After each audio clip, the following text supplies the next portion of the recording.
Hi, AJ. Hi, Ari. Hi, Alexandra. Hi, Birdie. Welcome in. Hi, Martina. Welcome in, everyone. Welcome to the live. Hi, Exit Solo. Hi, Dimples. Hi, Mask. Oh, hi, Brit. Hey, hey. Hi, Casey. Hi, Amy. Thank you so much for the likes already, y'all. Hi, Lorraine. Hello. Hi, Nick. What's up? What's up? Hi, Chicken Shawarma. Hi, Amazing Grace.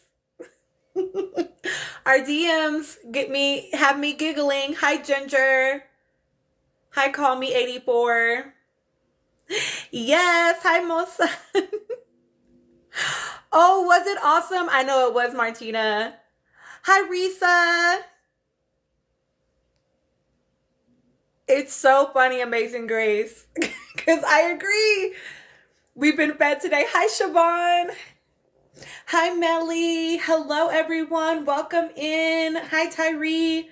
If I'm missing you, I'm sorry, y'all. Hi, Burst of Stars. Hi, E. Hi, Sola. Hi, Monet. Hello, everyone. Welcome in. Hi, Cheeky Baby. You're on a high. Hi, Dream Girl Kara. Hi, Mia. Hi, Cool Cheese. Cool Chicks Library. I don't know why I always want to say Cool Chi. My brain wants to stop in the middle. Thank you. Okay, baby.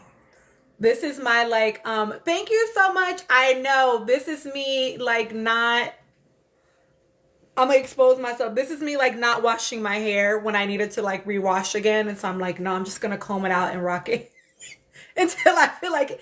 Thank you. We will talk about 404's interview. Hi, Ian. Okay, cool chicks. Hi, Ray. Not the Ben Carthons are more important right now. No, my son, I actually had him watch Allan's interviews because I'm like, am I tripping? Even though I know I don't be tripping, I be wanting someone that's not me to confirm also without my influence. Like, okay, what did you think when you just listened to that? So he's actually going to engage a little bit. Hi, Lamikia. Hello, user. Hi, Gentle. Thanks so much, y'all, for liking the lives. Oh, hi, Toya. Thank you so much for saying that. Hi, Lamikia. Hi, T. All my babes are in here. Hello. You know what, Mosan? I only even knew. Why did I know? Did somebody tell me? Because that's how I found out about Allan's interview. Somebody told me. Hi, Ray. Hi, Ophelia. Somebody told me about those interviews. And then I was like, okay, I'll go watch them. It might have been Anne, actually. Anne, did you mention Allan and 404's interviews or just, I don't remember. It doesn't matter. I think somebody told me, and that's how I knew. Hi, Ilea. I hope you're feeling a little bit better, friend. Hi, Miss Brandy. Thank you for the roses, Miss Brandy. Yeah, they don't come across my FYP. Usually I hear, hi, Lexi. Hello. I hear from someone else. And then they're like, will you watch it? So I have to. Hi, A. And sometimes I'm like, no. But a lot of times I'm like, yeah. Hi, Gigi. Yes, he did another interview. He's done at least 2 more, A. I agree. Hi, Team Candy, always. I actually feel like 404 was pretty balanced in her interview. I thought she did a pretty good job of acknowledging that she was tripping in some ways. Yes, Mia, he did one with Picture This, the Issa Rae company, her production company has I'm assuming it's a production company. I don't actually fucking know. Hi, Heavenly Babe. He did one with Picture This, and then he did one with Boardroom. So I watched both of them twice now.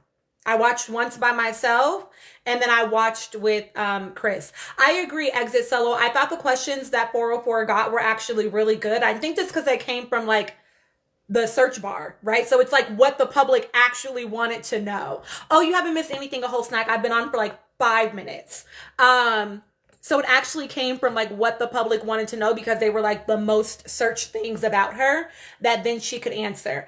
The only thing I will say I really like did not like, yeah, I think I didn't like it. I had to like sit with that for a second. Hi, Kita. I think the only thing that I really did not appreciate or did not like in 404's interview was when the question was asked about, well, it was two. They're on YouTube. Not go watch it on a private browser. All of these interviews are on YouTube. 404's interview is it's called It Girl. I think I just looked up like Sierra Love Island interview, and it was one that was posted like it was posted today. Exactly. She admitted that like she had just binged the show. She was watching all the edits, and then she made this post when really she needed to kind of chill out, right? But I didn't love that when she was asked about Nick and Alandria's relationship, thank you so much for the gift, whether it was authentic.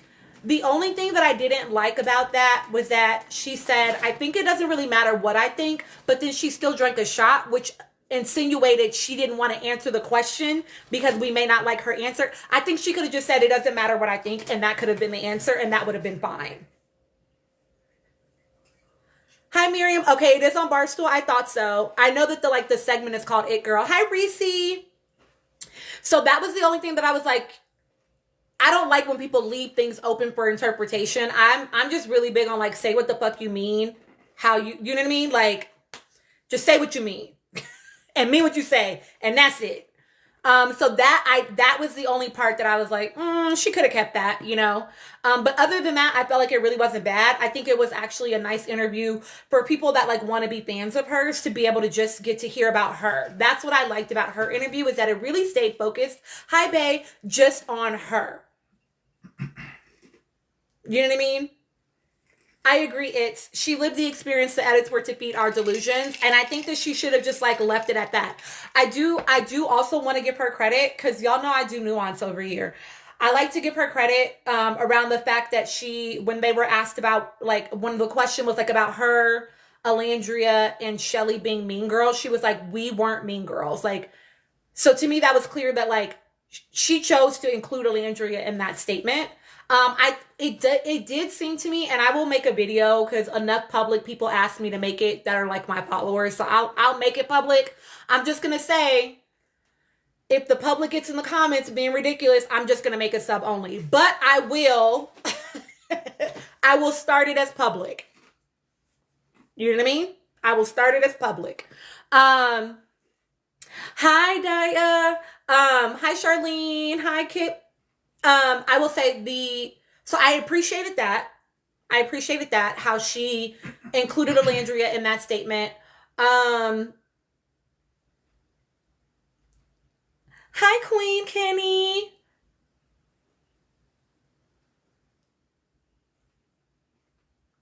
The question you want her to answer. Hi, Zena. Hi, Seventh Letter. Is if she would have left if Nick and Alandria had been sent home. I think, well, that actually is a relatively good question, right? And I will say that she did say that, like, she had no expectation of him leaving. But I think that again, that goes, like, back to that, hi, Sierra. Hi, Ebony. I think that goes back to that whole, like,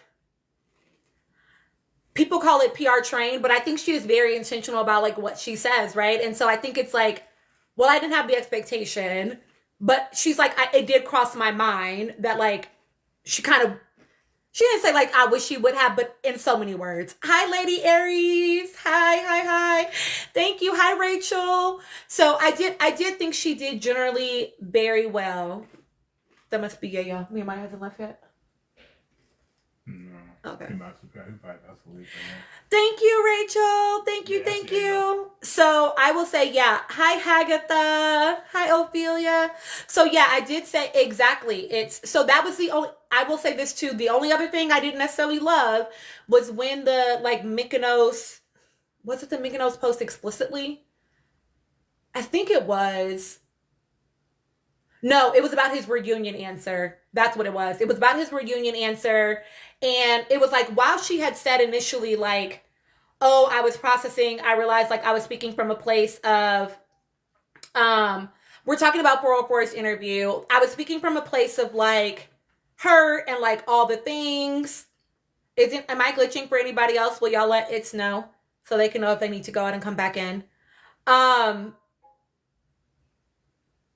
Hi, Hagatha. I'm wrapping up really quickly around 404. The only other thing that, when she was asked about his reunion, so she had just said, she understood that, she was in an emotional place when she, made that comment. But then she said about his reunion response that, she thought it was kind of, bullshit, that she wasn't really fucking with it. That, I feel like you had time, you were on live, and you were doing this, and it's no shade, Sierra, right? But he was doing booking type of stuff. You know what I mean? Hi. He was doing booking sorts of things. You know what I'm not trying to be shady, but you weren't. So you did have time. It's not, you didn't have the same exact experience coming out of the villa. So I really don't know if you knew that he really had time. You know what I mean? I don't know if you really know that. So it's either you have understanding around how this was you being emotional or you don't, and just stand on whichever it is. Hey, Miss Boss Up. So those were the only two things that I was girl, I didn't love that. But exactly, he was dealing with a lot, and I would have appreciated, I agree, Antoinette, and that's the other one that I said I didn't love. Child, Cynthia. He said he was processing everything. We know that Alandria was dealing with not just a hate train, y'all, but racist, violent hate train. She was his priority, leaving the villa. Sierra made that post less than 2 weeks later. You didn't really give him time. And it's okay to admit I was emotional when I made that post. And now I need you to take the extra step of, and that might have been what fucked up the potential reach out. You know what I mean? I need you to take the next step around how you fucked up what the closure might have been.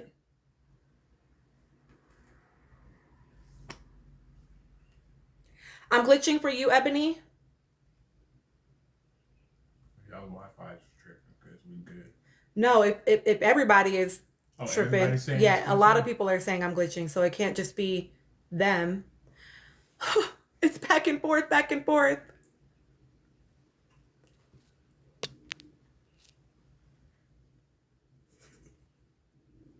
Okay, I will say last time that Anne had to go and clear her cache because I was glitching for her. I was glitching, but I'm back. Okay. I know it'd be happening real fast. I'd be on lives and I'm you're glitching. And then by the time they ask the question, they're not glitching anymore. Okay. Yeah, Hagatha, I figured as much. Okay. Sorry. It might have been, I was getting messages. I should have put my phone on Do Not Disturb. I just put it on silent. And I know that sometimes that'll fuck it up. Thank you so much for the likes and the shares already, you guys. Thank you so much. We've only been live for 15 minutes and we're already almost up to 15,000 likes. I appreciate y'all so much. Jules, I'm so glad that you're back. Ebony, very quick overview. She did a good enough job on her interview because it was all search bar stuff. And so it was just directed. It was all about her. Just about her. You know what I mean? And so that kept it very cute and calm and collected. She had 2 questions where it was you being a little bit shady there, girl. Or you're not really thinking about all the details, girl, that I didn't love. But other than that, it was fine. For me, personally. Yeah, Ebony, somebody told me. I don't know how I found out, but somebody told me, so I went and watched it. I did not see it, Jules. Somebody told me she was walking, and then I asked when, and then they didn't tell me, so I didn't get to see. And that's the thing, T. I think the thing that was so good about her interview, why it was less problematic. Jay, I'm going to talk about Allan too. I haven't yet. The reason why it was so not problematic is because the entire premise of the interview is like, what's been most searched about Sierra Ortega? And so it was just stuff that people had asked about her. You know what I mean? It was like a couple of things about Nick and Alandria, but mostly it was about her. Tell Chris to pull it up on his phone. Okay. Well, what up? Alandria walking in the off-white, right? Hi, Jamila. Who said that? Tell Chris to pull it up on Jules. You know it was Jules. So that's what I'm here for. Sergio Hudson. What? Sergio Hudson. They're all putting it in. Sergio Hudson. So yeah, so I think that's why it kept it very cute, is because all the questions were about her. Hi, Cookie. Hi, Perpy. Alandria and Sergio Hudson dress. Is that what they're saying? No, walk. Here, let me see. Alandria's name first, always. No, I know that, but I wasn't catching what y'all was saying. I ain't gonna lie to you.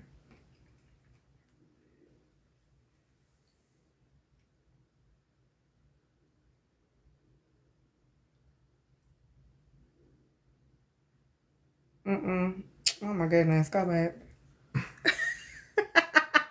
Glamour posted it. Okay. They said, maybe we can just go to Glamour. Maybe that's it. Don't stop moving. This one? Yeah. Yeah, this is it. Okay. They look beautiful. The couple pics were beautiful. This is only her second time walking, right?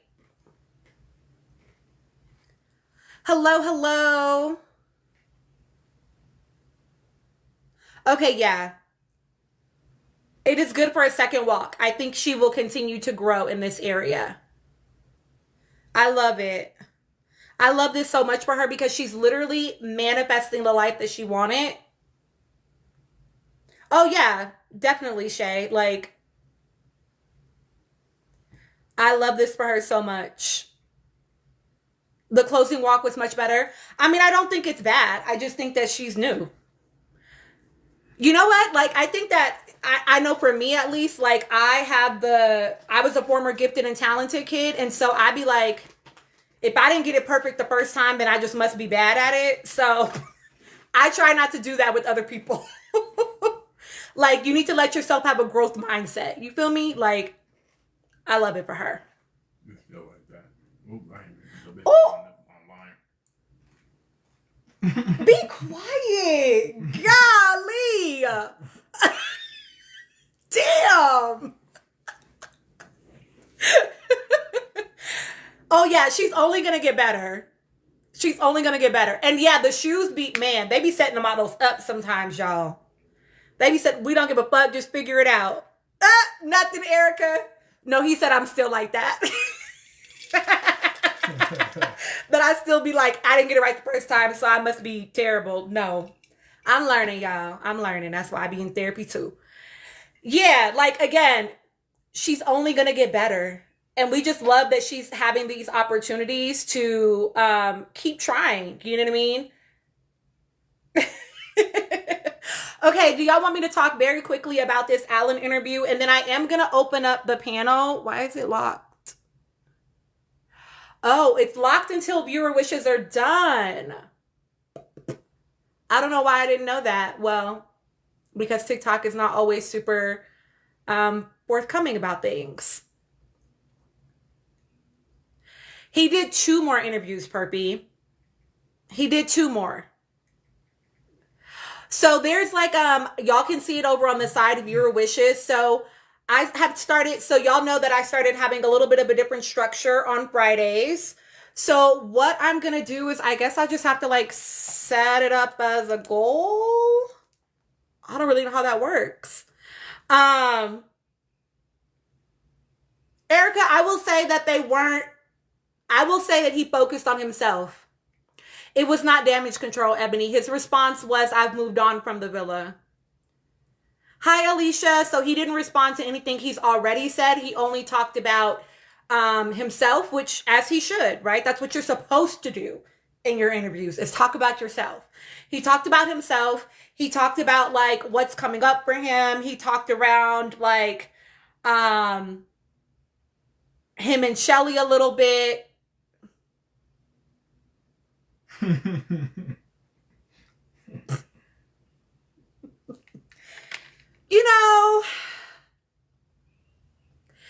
You know, T, Emirates, Tequila, Monica, exactly.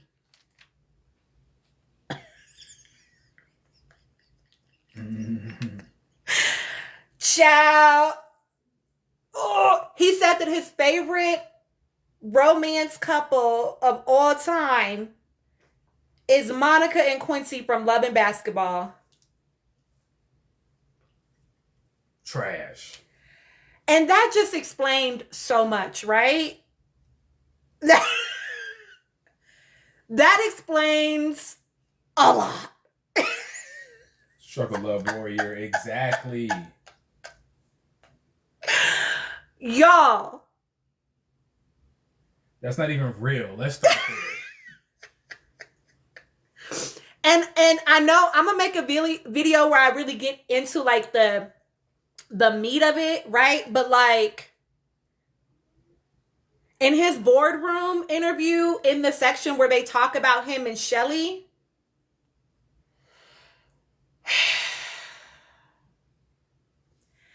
her having to chase him, her being the emotionally doing the emotional lifting. He basically said that in our boardroom interview. He said, she helps me to express myself, how to like stay in it even when it's hard, not to run, because in the real world beforehand, when I dealt with emotions, when they were overwhelming, I would just dip. But they were pissed off at me on my post talking about, but he's so emotionally mature. For a 22-year-old. My notes, Michelle. My notes from the interviews. And I said in that post, I said the thing that I think that they would have to work on is her doing the emotional lifting for him and like his communication skills, because of, and that age gap being a factor. Oh, but he's so emotionally mature. Yeah, for a 22-year-old, but that is not the same. Like, it felt like nobody was watching what I was watching in the villa, and I just could not I can understand it because I might have seen it differently too if I was not trained in what I'm trained in, but I know what the fuck couples come into my office for. And I know what that shit looks like in real time. So now he is literally telling us this. And hi, Tata. And then he literally said, y'all, in the boardroom interview, when they brought up Shelly and like what's been going on, he was like, I will just say, no, it's an interview, Michelle. He did 2 new interviews. He said, dating her has been a journey.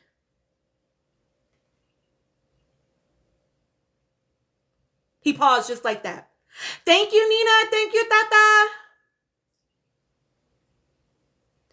And he said that she's teaching him how to stay in it, believe in it, even when it's hard. So it just, I don't know, it doesn't frustrate me, but it's just like, y'all, I don't be talking for no reason. I swear to God. And so it's giving, she's definitely having to like something got, hi, my babies. I'm sorry. Hi, Yimmy. And then, so it's giving that like something hard has happened and he wanted to dip out. It became overwhelming, right? And so he wanted to dip out because he tells us that's his, hi V. He tells us that that's his MO, right? Yes, K Boogie, I'm talking about his recent interview. He tells us that that is his modus operandi. That is how he functions typically, right? But that she is teaching him how to stay in it even when it's hard. And I've always said that that would be the thing that emotional lifting can be very exhausting when you're dealing with a partner that does not know how to be emotionally present or to deal with and express effectively, because it becomes fatiguing and resentment builds up. And because I feel like we need a little, Ev, please share your thought, a little lightheartedness. This is also why he's Conrad. Okay, all right.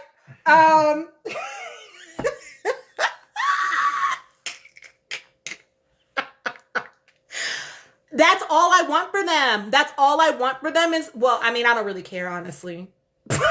I shouldn't, I don't care, but if they're going to be successful, they just need to go to therapy. That's it. That's it. They just need to go to therapy. I know, V, I'm teasing, especially because you're in here. But you don't have to, babe. You know that.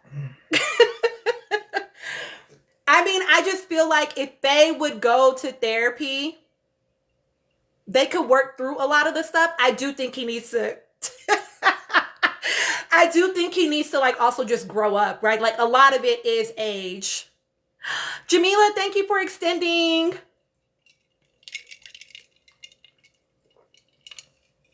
Birdie, I do. And the reason why, and here's the thing. Obviously, I'm biased. I'm biased as fuck, okay? But I don't think therapy necessarily is negative. Exactly, Londa. That's exactly what I was about to say. I don't think therapy is negative. I think therapy can be very preemptive. You could just be you know what? We're getting into a relationship. I've never had a girlfriend before. I'm young. You've had this experience. Let's go to therapy. Let's learn. What are our, foundational rules? What are the things? Let's learn each other with an expert in the room. I don't think there's anything wrong with that. But I don't know if that's going to happen. I actually do, and I know people are they don't think they're going to last. I actually do think that they would last a long time. This has always been my prediction. I think that they can last 3 to 5 years. I think they could make that work. But it's giving to me what AD and Clay kind of were a little bit, right? Where it's you are potentially going to grow him for the next woman and he's going to leave, or she's going to burn out at the resentment of, I'm having to do all of the emotional work. I keep asking for all of this from you and you still can't fucking show up. I don't want to do it anymore. Either way, I don't love that for either of them. I especially don't love it for her because obviously I'm biased toward women. I've never been quiet about that. You know what I mean? She said that, Amira, but he's saying that she's doing something different.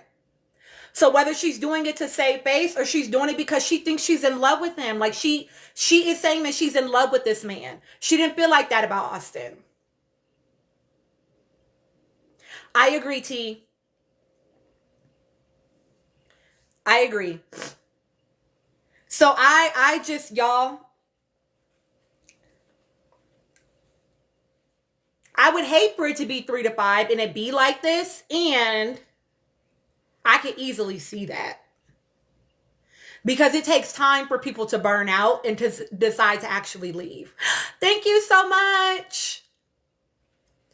Okay, so I'm going to open the panel for my subscribers at 50K. Hi, Nikki. Thank you.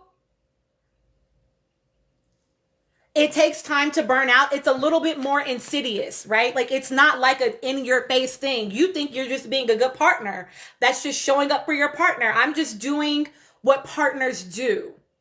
That's what we're conditioned. Okay, who sent that? Oh. Okay, Miss Boss Up. Thank you, Lena, for the likes. Hi, Casey. It's a little bit more insidious. It's hard to recognize that is what is happening. You haven't yet, Nikki. We're talking about Allan's interview. And what he said about he and Michelle. And I will just say, if anybody wants to catch Nikki up in the comments, thank you for the follow, Lena. Yeah, it's a little, you don't really recognize what's happening as like exhausting. And I will say, oh, we did talk about it already, V. Oh, Nikki, he did 2 more. One with boardroom and one was picture this. A lot of times, what will happen, I'm not saying this was going to happen with them, okay? I'm just saying as a clinician, this is what I see. Is that a lot of times what will happen is I've been on for about 30 minutes. I'm just like flying through it is really what it is. This is Ace's girlfriend. She's actually not his girlfriend. I think he deserves some grace on how to be emotional. I don't know what that means.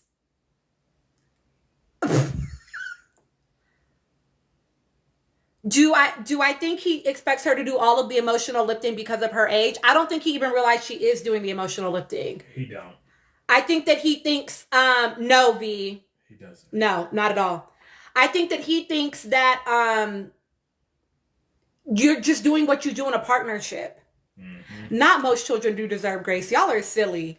Everybody deserves grace. You know what I mean? But I don't think that he is thinking that she's like doing I don't think he realizes she's doing it. But typically what will happen is you will be in this dynamic in a couple and then something changes. Whether it is you've had a child, a parent gets sick. Oh, thank you so much, Yimmy. A child gets sick. Something happens where now somebody else has to become a priority. And because you didn't learn how to do that emotional lifting on your own before that moment, now you feel abandoned and they just forgot about you. And then you're in my office talking to me because of some shit that you should have dealt with 3 years ago, 4 years ago. Hold on, y'all. Let me put my phone on Do Not Disturb.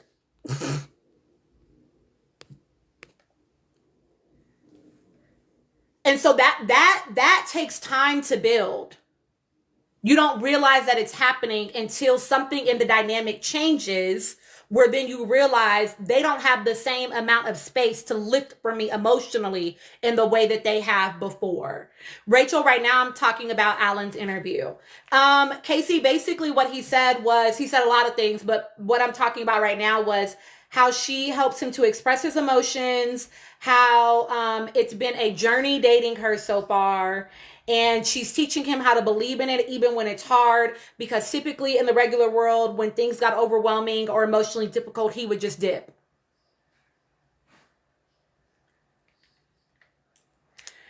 And so it was K Boogie. He did an interview with Boardroom. It's a video on YouTube. And he also did an interview with Picture This. It's also on YouTube. So it's like, it is, Rachel. It is. And so I will say that it's like, again, I've always said, and I stand by, I think they could be strong if they went to therapy.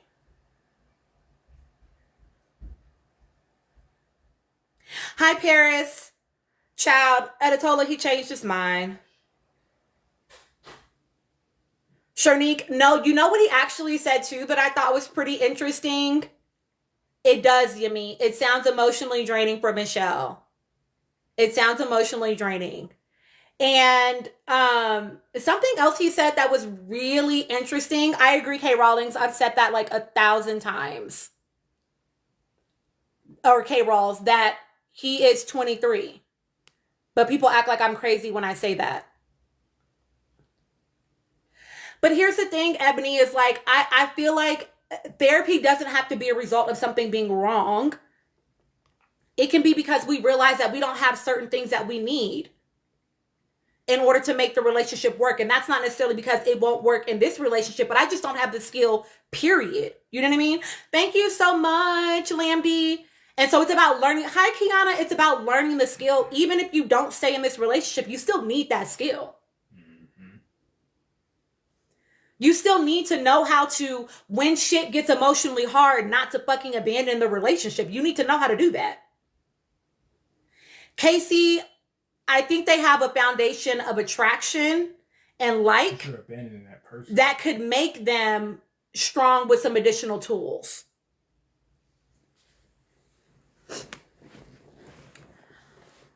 So I feel like like something else. Thank you so much, Seattle. Something else that I find really no, he didn't break up with her, Nikki. Something else I found interesting that I'm still wrapping my head around, that I will definitely make a video for y'all, like I said.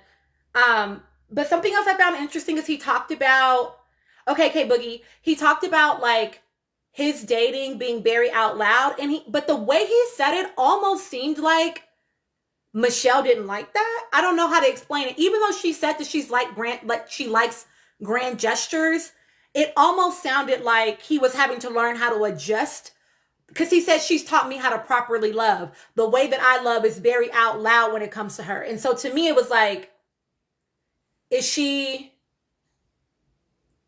it like not that she doesn't like it altogether, but like it needs to be more than that. You know what I mean? Because again, grand gestures are great, but like what else is happening? How are you showing love on an everyday basis? I will say, like in his picture this interview, oh, thank you so much.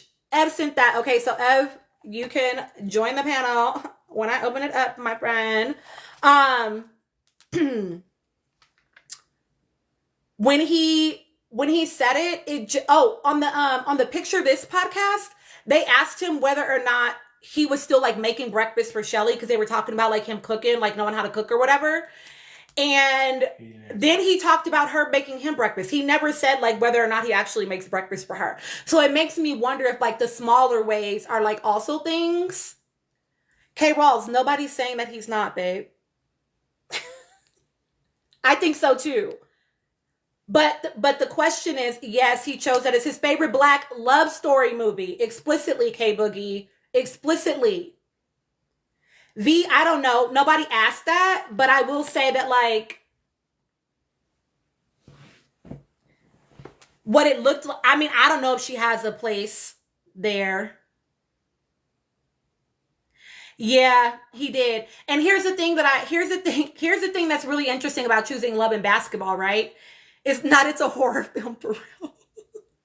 Love and Basketball is interesting because if you watch the story, Quincy drags Monica along until his career is like kaput, right? And then finally he's ready to settle down with her. So the fact that was the movie that he chose, which is really interesting to me as like this epic love story. But if you listen to why he said it, he's like, because they were together during elementary school and then through middle school and high school. Like he likes this idea of like overcoming as like evidence of, and I've said this before, but now he has confirmed. He really likes this like overcoming as like that being like, and she did have to run to him, I'll play you for your heart. And then he dunked on her ass. Girl. That was the most cringe part to me, though. Why are we playing for my love? I don't want to do that. I don't want to do that. If you don't love me, you don't want to be with me, my nigga, keep it pushing. You know what I'm saying? We'll figure out. I'll go find somebody who wants to. I'm not doing this with you. Exactly. The movie is sick, bro. So yeah, I do think, again, it's very interesting that was the movie he chose. Okay, we're at 50K. Okay, y'all. So I'm gonna open up the panel. Double or nothing. Shut up, y'all are funny. I'm gonna open up the panel. We don't only have to talk about Allan at all. It was a lot in the interview when I said that I was gonna think about making a video. I'll make one. Hi, Umpy. Thank you so much for subscribing. So I will make a video about it. I'm gonna make it public as long as people keep it cute. If people get in my comments with an inability to do nuance, I'm going to make it sub only. Nikki, why do you keep asking that question, friend? What do you think about it? I did not mention her onesie, talking about the hoodie onesie dunsey. Um, no. I'm gonna let the live stay rocking because my moderators are in here and they don't play that shit. So I'm not worried about anything that's gonna happen in here. But when I make my videos, like my separate videos, I'm the person responsible for like moderating all the comments that come in. And sometimes they're not cute. And sometimes I have people that get a little obsessed and they start leaving 10, 15,000 fucking comments. So if the public cannot keep it cute, it will be on mute for everybody except subscribers. And then the whole video will just go sub only. But I will make a video laying out for y'all what I saw. Mia, maybe today. We'll see. If not today, bye, Just Beebs. It'll be on YouTube for the rest. If not today, then tomorrow maybe. Yeah, Gigi is in here and she don't play. Shayla's in here, she don't play. Chris is in here, he don't play. So I'm not worried about the comments in here.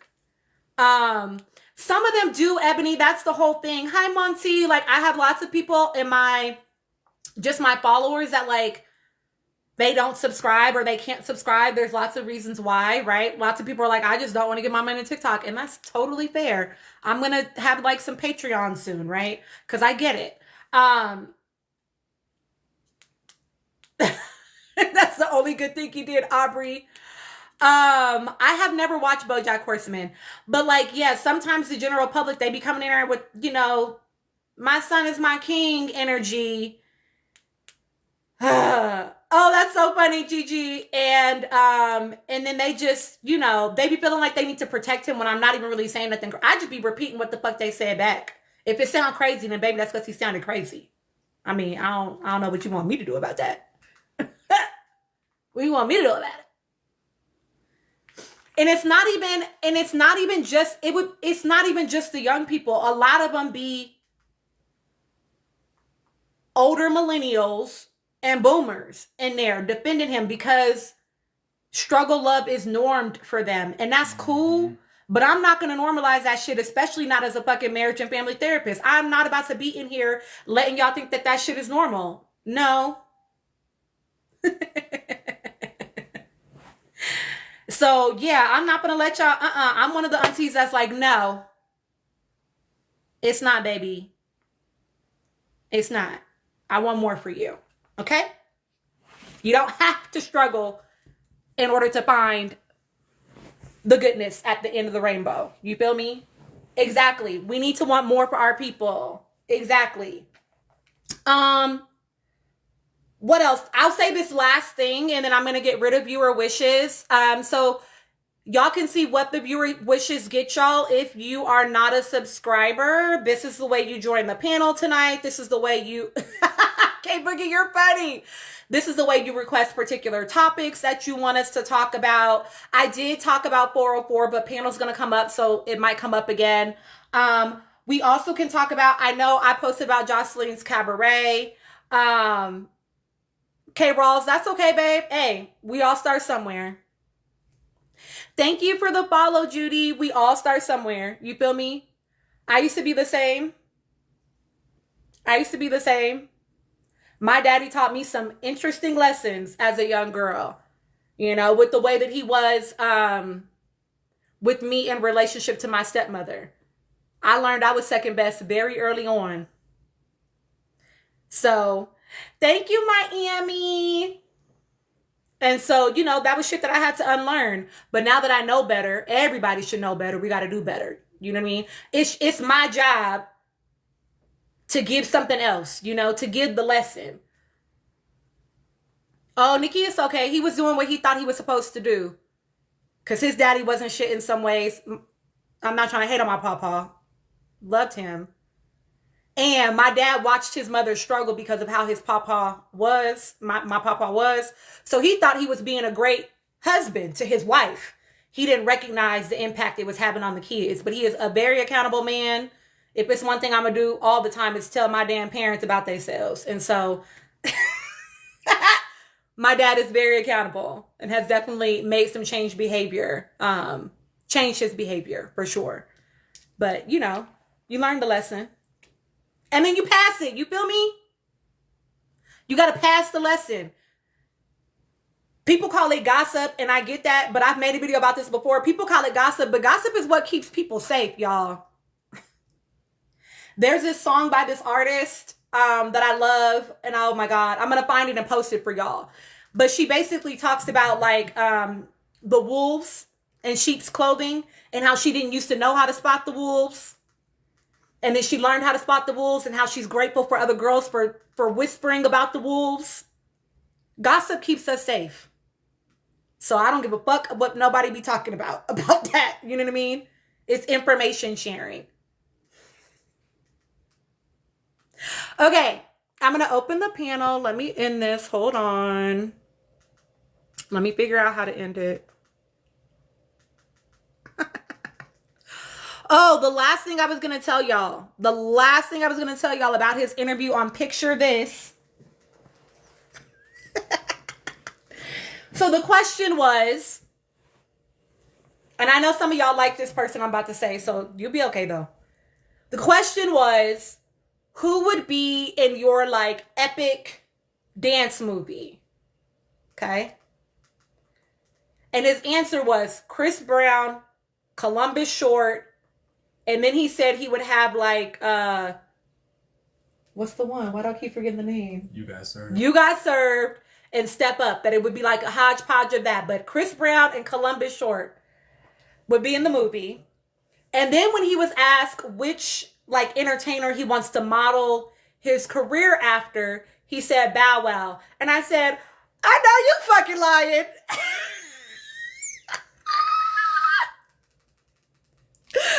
I know you fucking lying.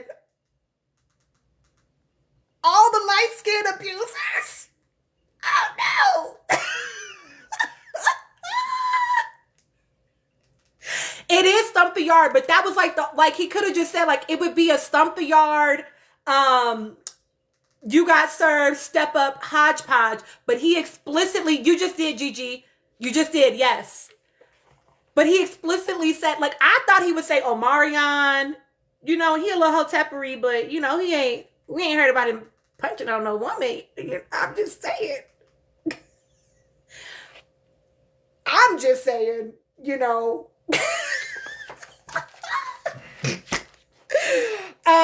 Okay. Gigi's gonna pick a topic that we will talk about. Usher. I mean, Usher had that one little thing, right? But Usher. It was choices. It was choices. Columbus Short is the short, brown-skinned, bald-head man that was famous until he got exposed for abusing a woman. Yeah. Mario could have been a choice. Yeah, one of his biggest movies was Stomp the Yard. Yep, and Scandal. Mm-hmm. B, are you saying that Chris Brown can really dance and where's everybody else's resume? Oh, she wants you to talk for 5 minutes. Oh. Oh, Allan? Okay, yeah, I see. Somebody said Chris Brown's the only one that can dance. Do you not know who Usher is? Or Omarion? Or Omarion? Not Channing Tatum, B. You know Channing Tatum. You wild. You wild. Nikki, that's exactly what Chris said. He was like, he could have said Romeo. Yeah. Not Ace dances like he's in something. Ace dances like he's from LA. Like he was one of Tommy's clowns. Ace cannot dance. I don't care. I said it. I don't care. He's not that great of a dancer to me anyway. I'm just saying. It's very TikTok gimmicky. That's not just that. That's not my era, so I just don't care for it. I really don't. I'm sorry. I'm not sorry, but it is what it is. I'm screaming. Y'all so shady. Like what are we doing here, bro? Like my kids walk around doing that shit all the day. Like, come on. Y'all are funny. Oh, holla at me for 5 minutes. Y'all are funny. I'm saying, Gigi, thank you. You looking out for a nigga. You know what I'm saying? Put me in the game, coach. You feel me? Yes, mommy. I told you I'm trying to get her in the Can you hideaway. do what? Can I make a protein shake? A protein shake? What did you just say? I'm talking to you. I'm talking to you. Our daughter is here and now she's like, the hideaway. What Yes, what did you ask me? Yes. Can you make a protein shake? Yeah, he already said yes. So Well, yeah, There's only oat milk though. Okay. It's not, you're not gonna be able to tell the difference. You won't. That's what you're gonna eat for dinner, mommy? Or you just want another one? Chris need to control it. Hey, Okay. hey, Jules, check this out. You should have been on the live the other day. No, That was an accident. Though. That was an somebody accident, though. commented I in the did not comments. I did not know y'all was gonna be able to see me. I wouldn't have done that. That was an accident. Y'all, is dark skinned lover girl in here because she put it in the comments about how if they come to the live, they might be lucky and see Chris act like Nick. Y'all are a mess. What? I can't with y'all, bro. So I said, then I saw it. I was like, oh. I was like, oh my God, Chris. I'm saying it's time to play Tina and Chris in the hideaway. I'm saying. No, that was not. If I if I'd have known y'all, I didn't know y'all could see me. I swear I did not know that. We got Nick at home. Nick, For real, please. Nick ain't got shit on me. I promise you. He gonna be able to dance by homecoming. Y'all are funny.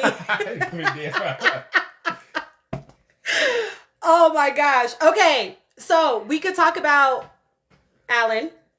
We could talk about 404.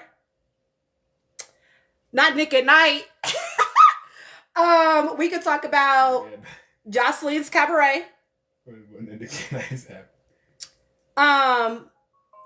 The dance company name, child. My video is gonna have lots of thoughts because I asked Chris, I was like, what did you think about that moment? I can't. Y'all don't see this black woman right here. I can't control it sometimes. I can't. Okay. bro. Stop. Adult Swim. Somebody said Adult Swim. Ace LLC, is it for real, Internet? Rico Nico. Isola, Diamond Bar Dance. Are y'all being for real or y'all playing? Diamond Bar Dance. Not Chris after dark. Not Chris. Hey. Ready for You know what I'm saying? About to. I don't know, Exit Hey, Solo. man. There's Control it, Chris. I'm trying. I don't know, y'all. I don't know what it's called. Ace Mob Dance Company, that's what it's called. Are y'all serious? Yeah, I can't. Don't play. Right in front of my salad.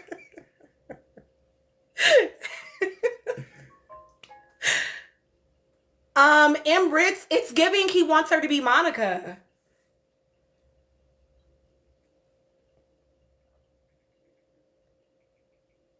Not he did the electric slide. And that lets you know he's not I electric slide.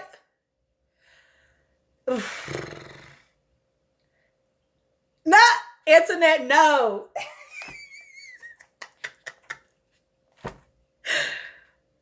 I know I also made a video for y'all around how the Love Island men have been getting a lot of cover. Shut up. He's not a real dancer. I mean, he has rhythm. Like, what does it mean to be a real dancer? You know? Like, do you dance? Like ballet and shit? I don't know. Okay, Drake. So you think you can dance? That's that. So you think you can dance? Stone. I used to love that show. No, for real. I remember when you forced me to watch it. Okay, but it's good though. Thank you. Yes. Can he do some choreography? Can he teach He can't follow choreography. Okay, see, yeah. He's giving Jocelyn Cabaret's dancers. He ain't ever got paid to dance on anybody's stage. I mean, he didn't get paid to go on Jennifer Hudson's show. And what did he do? Then TikTok got Period. You're a classically trained dancer. And yo, I agree. And then I'm a trained dancer, like, so you think you can dance? Gia, period. Cause girl, the cabaret dancers, why are y'all struggling with this two-step? Y'all are pissing me off. Y'all are pissing me off. But that's because their choreographer ain't shit either. I feel like on God, me making these posts about Jocelyn's Cabaret, I feel like she the type of person on social media where her cabaret girls will end up in my damn comments trying to fight me or some shit. For real. She be like, y'all better go get her. Y'all better defend me. Go get her. She. Period, Seattle. I had a fellowship with Dance Theater of Parliament and Alvin Ailey. He can't dance, and neither can those cabaret dancers. Y'all are funny, bro. Y'all are funny. I'm screaming. Okay, panelists, let's end this so that y'all can come up here. Why won't this? Because I don't know why it doesn't let me have them exist at the same time. There are people saying that Nick needs to speak because anytime 404 says anything, Alandria gets backlash. I feel like at this point, anybody that is giving her backlash because of something that anybody else is saying are people that just like to give her backlash. It doesn't matter. You know what I mean? Like, it truly does not matter. And I don't imagine exactly. I don't imagine Alandria even wanting him to say anything. Like, babe, I'm walking in New York Fashion Week. I don't give a fuck. I don't give a fuck. And I think that, like, at one point, and she did say in her interview with I think it was the latest one with her and Nick, that, like, it's better for her now. You know, that, like, it was getting to her a lot before, but that it's better for her now. And so I think it's like, I don't need to keep saying, responding to it wasn't the Modern Love one. Thank you so much, Camilla. Like, to respond to every single interview, that every time anybody says something, like, no. You got to let yourself just focus on the beauty of what you got going on. You feel me? But panelists, we definitely can talk about that. Okay, y'all, I got to figure out how to take this off. I don't know how to make it stop. Hold on. Also, Camilla, what do you want us to talk about? Because you sent a 10-minute choice.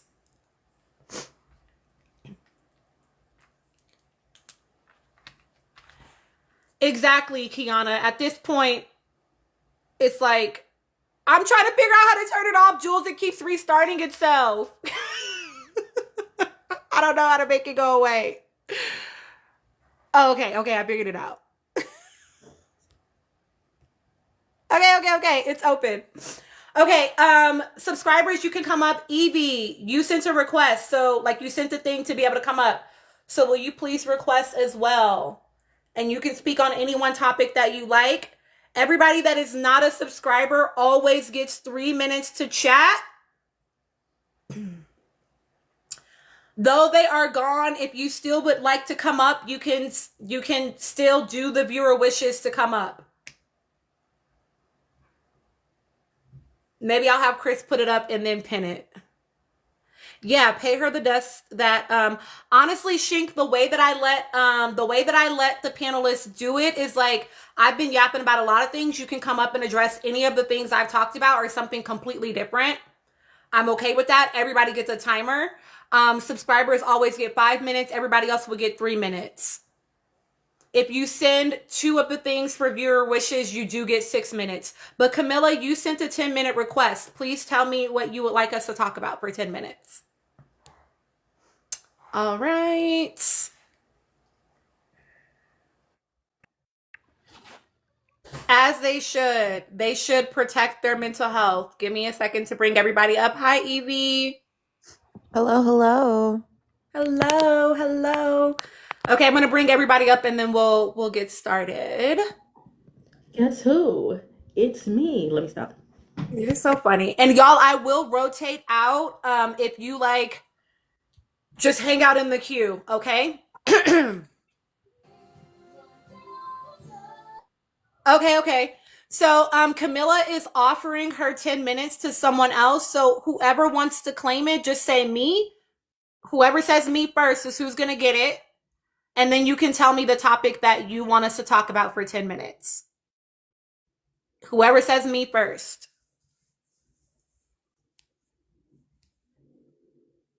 Okay, it's me.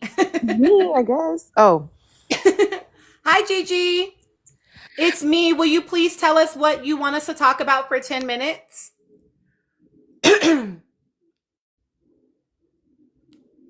I'm still pulling up Come the up for my panel. quick PSA, and then I'm gonna drop down to the comment section because Okay, Gigi. the man child and I are actually watching In Living Color rerun tonight. So that's what we're doing.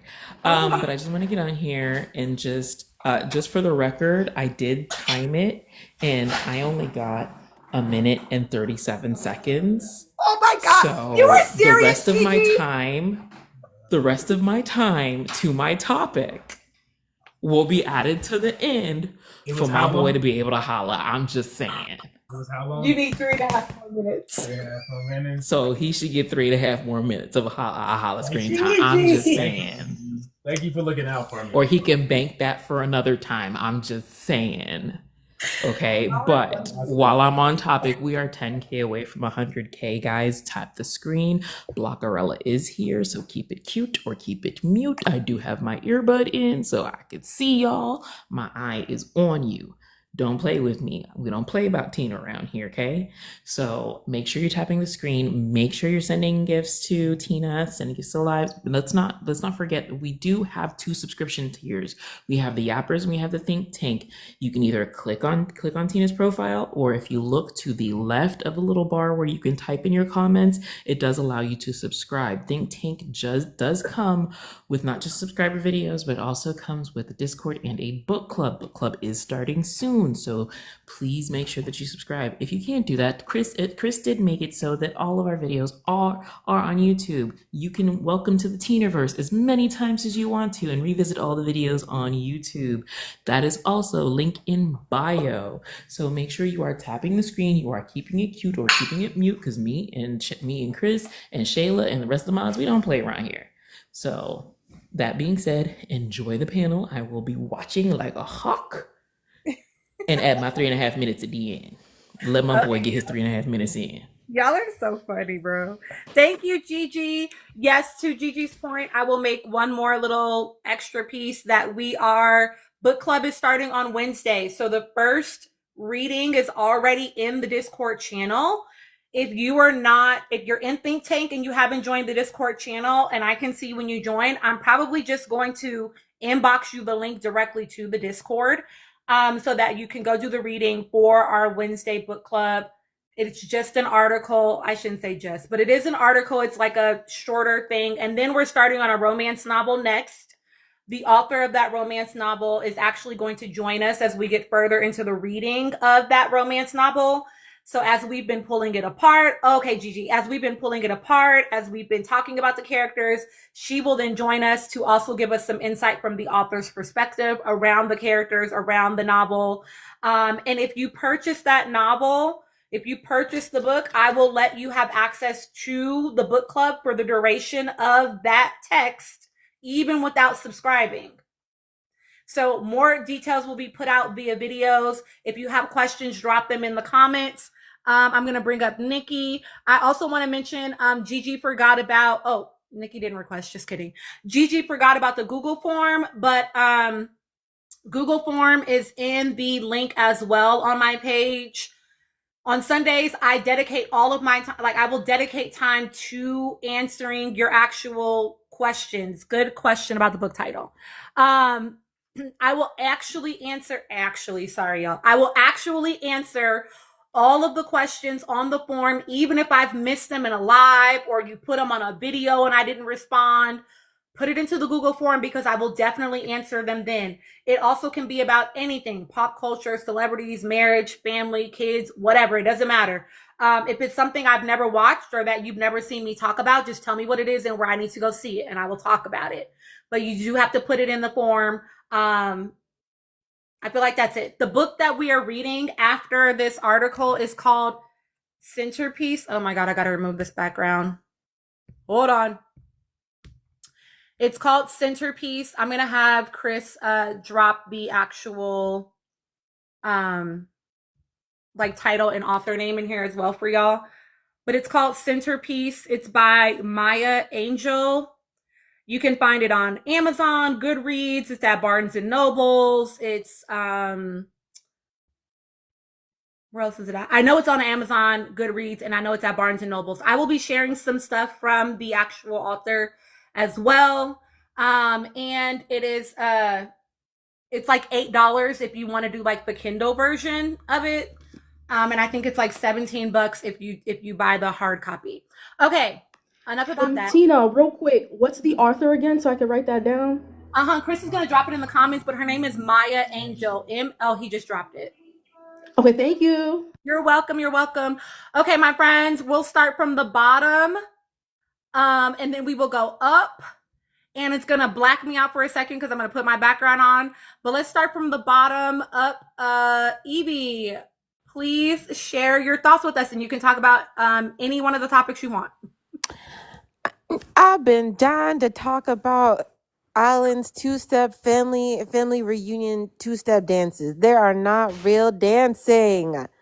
I saw one video and like, does he really know how to dance? Looked at it. No, this man just does trends, and it annoys me because what do you mean? I have a company. You have lives, sir.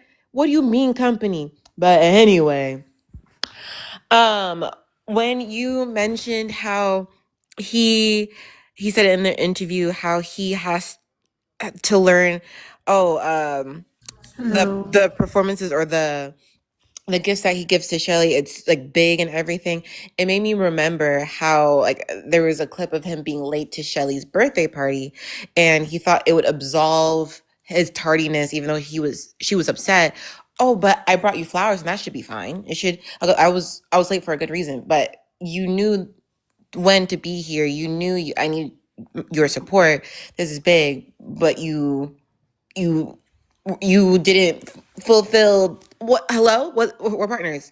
And at least it shows me that a lot of the things that he does is very performative, and it's a lot of his actions show that, oh, this is good enough though.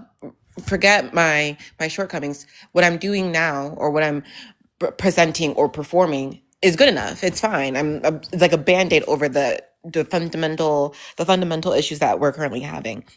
And because of the characteristics and the way they both handle conflicts within the villa, and neither of them really apologized. He said, oh yeah, Shelly let me have it. We didn't talk for how many days, and she had to come in and do the band-aid solution over something and never really addressed what was going on. That's going to be the downfall of the relationship. You mentioned like it would be great if they would go to therapy, but that also requires them to lower both of their prides and admit, oh, there's a problem here. And they've already showed in the villa that neither of them are at least willing to admit that they're wrong, specifically when with the whole Chris situation, and they were fighting about it. And I can't remember the specific context, but A said something along the lines of, doesn't mean that you're right. In his mind, there has to be a right and a wrong. And if he's not going to be reluctant, he's not going to be relinquishing in himself being the right one.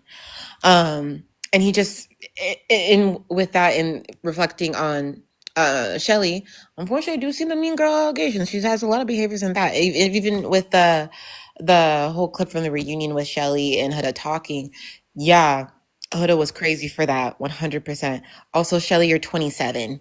You could be firmer in your no and yes. And even when that video was played back, she said, but there's another cup in this. But in this clip, the video shows both of you guys saying the same exact thing, but you wanted to stay the victim and be the right one. So I think that will inevitably be the demise of the relationship. Thank you, Evie. Thank you so much for sharing your thoughts. P, I will catch you up real quick. We've talked about a lot of things, so I guess it's not real quick, but we talked about Allan and his 2 interviews, one with Boardroom, one with Picture This. We talked a little bit about 404's interview.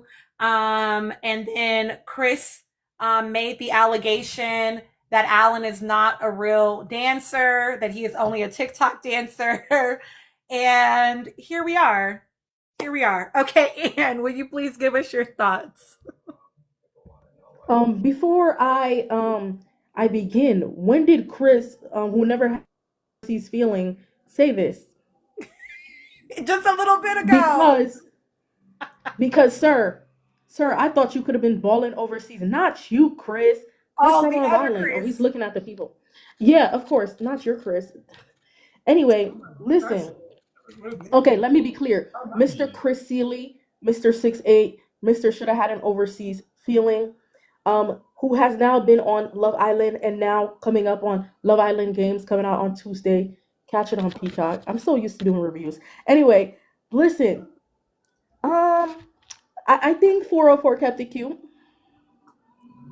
Something in my soul, in my gut chiller area, tells me that she's a bit performative. It's like I'm happy for Nicolandria, but the shade when she drank the shot about Nicolandria, no.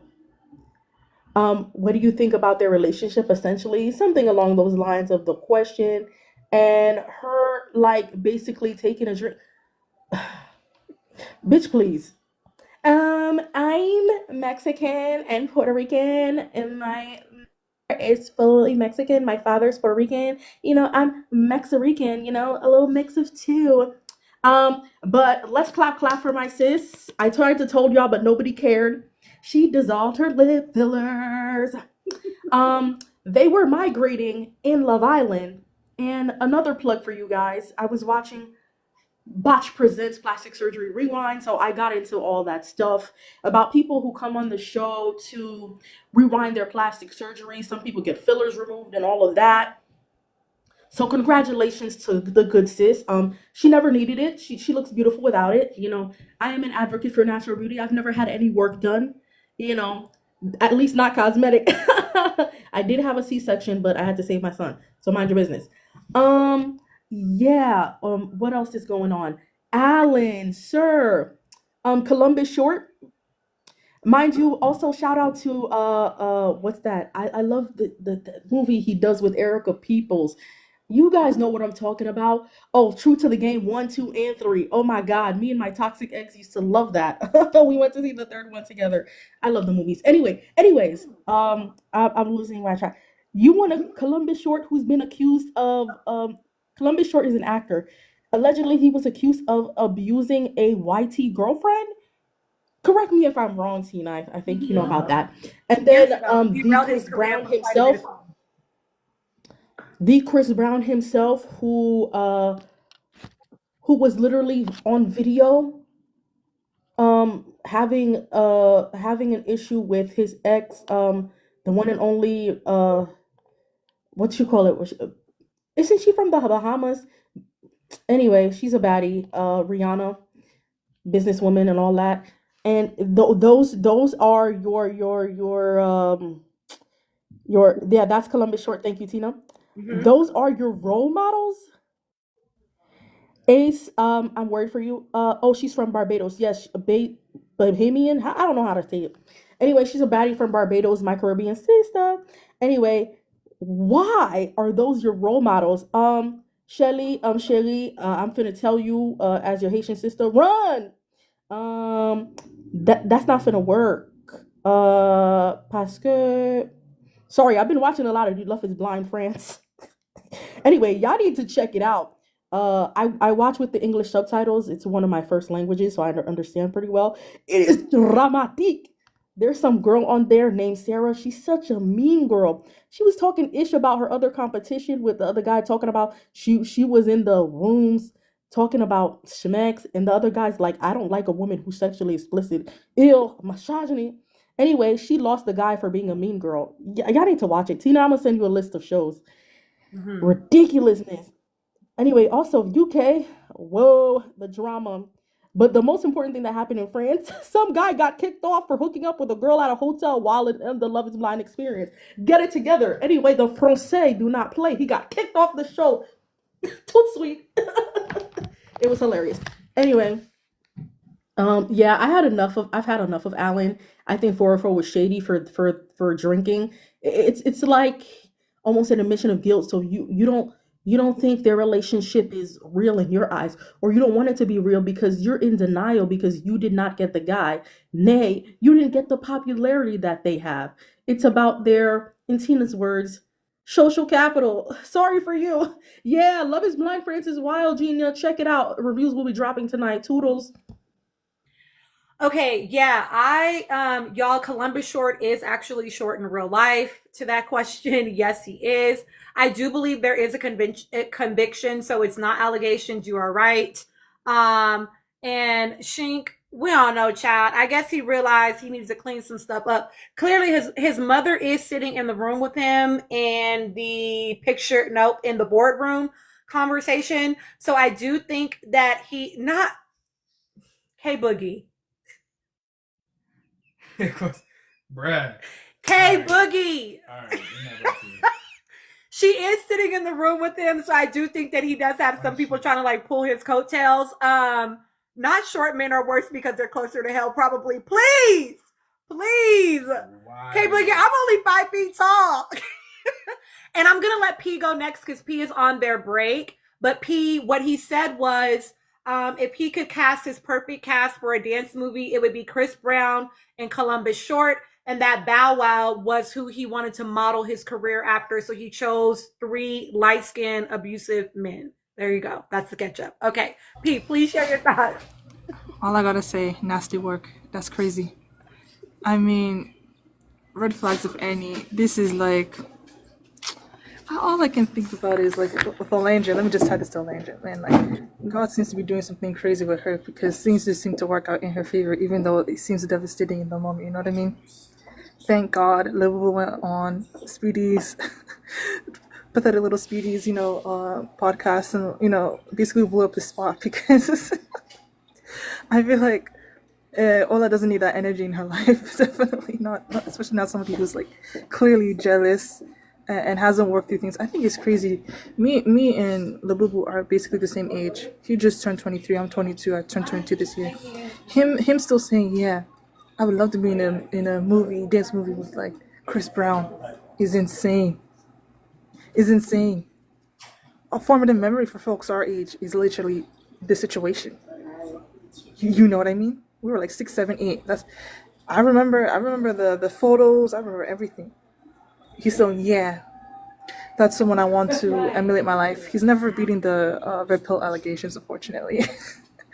I haven't watched any of the Allan interviews or the 404 interviews because I actually don't care.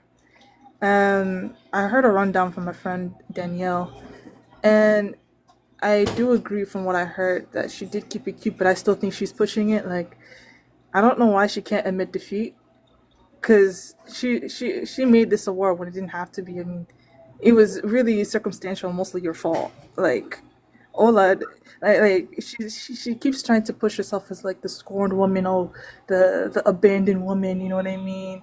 And like, no, first off, Nick was low key Ola as a man first. So when you kissed him, you were kissing her. Per Camila Cabello, not Camila. Gosh darn it, the blonde pop star. I forgot her name. Sabrina? Yeah, per Sabrina. So just making herself a victim doesn't make her look strong at all. Actually, it's really weak, and because it's not working, it just makes you look pathetic and obsessed. And I don't think that's the kind of brand folks want to attach themselves to, unless like she's trying to pull like a Huda move, but she's not as iconic as her, nor as pretty. So it's just not gonna, if people can't attach to you that way. Like when if you're not either, then it's not gonna work. You're just gonna look sad, and she's too close to the average Huda fan. You know what I mean? She's not extra, and she doesn't shake the room when you enter. So there's nothing to aspire to when looking up to her. So it's not gonna work for you like it did for Hilda. You know what I mean?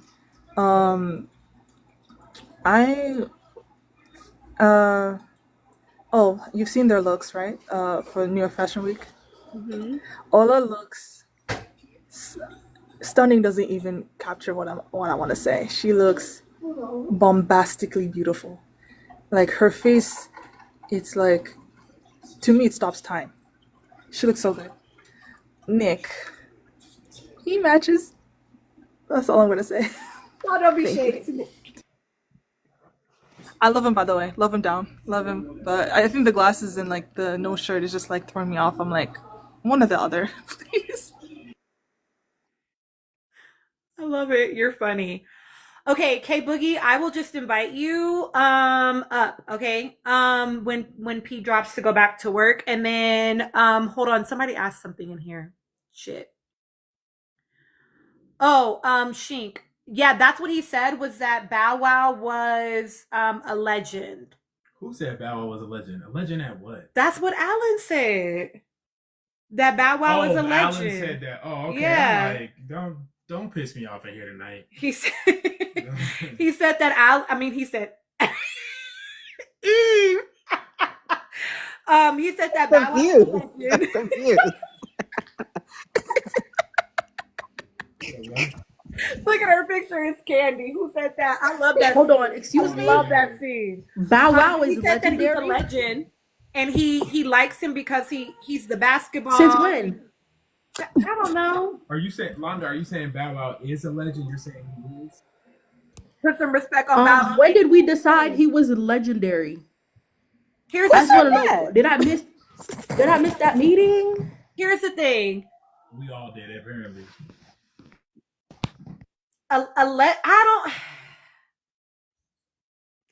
Legend feels like a really big stretch, but that's the thing. He's 23, but Bow Wow was popular when I was a kid. I Right. am 16 years older than Allan. So why is he choosing Bow Wow? Right. Like the last cultural impact that Bow Wow had is when someone tried to catfish him on Catfish, and it was a lesbian woman.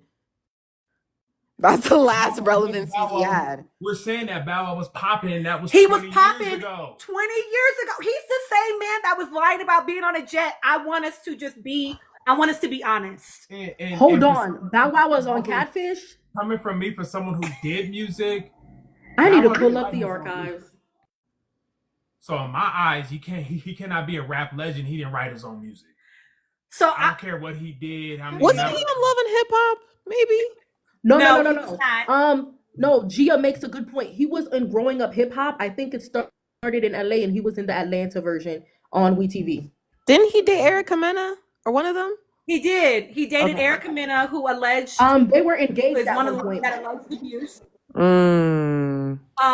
But my Bow's thing is, older than again, 35. so I'm just gonna tell y'all what Allan said. I'm just repeating it back, and then we're gonna go to Mia, Jules, and Tata. Allan said that Bow Wow is a legend, and he said, and I think that he said this is my presumption, right? It's because Bow Wow did movies, he did music, and then he drew him like on a basketball thing, but I think he's also impressed by the fact that like he did 106 in Park. So really Bow Wow has done a lot of what he wants to emulate his life after. So I understand like he's done a lot of the things that he wants to do. Well, not the basketball thing. I think he drew the picture of basketball so that she would know who he was talking about because of like Mike. But anyway, That's what I'm saying. Yeah. I think what he's saying is like I want to do the same things that Bow Wow has done. He took it a little bit too far when he said He saw the And man with there the were same other height people as as well. him, and he saw I can do the same things that the man with the same height I have. Okay, I see it. Bye. Oh my God. Ev, why'd you have to do that? My I didn't fault. even think My about Bow fault. Wow being short. No, I ain't mad at you. That's smart. Now he wants to get you. No. Hey, I'm just telling y'all what the man said, okay? I'm just telling y'all what the man said. Okay, Mia, please give us your thoughts. Bow Wow is a C, maybe D-list actor. Okay, can you guys hear me? Yes. Okay, so I'm never surprised by Allan in any way.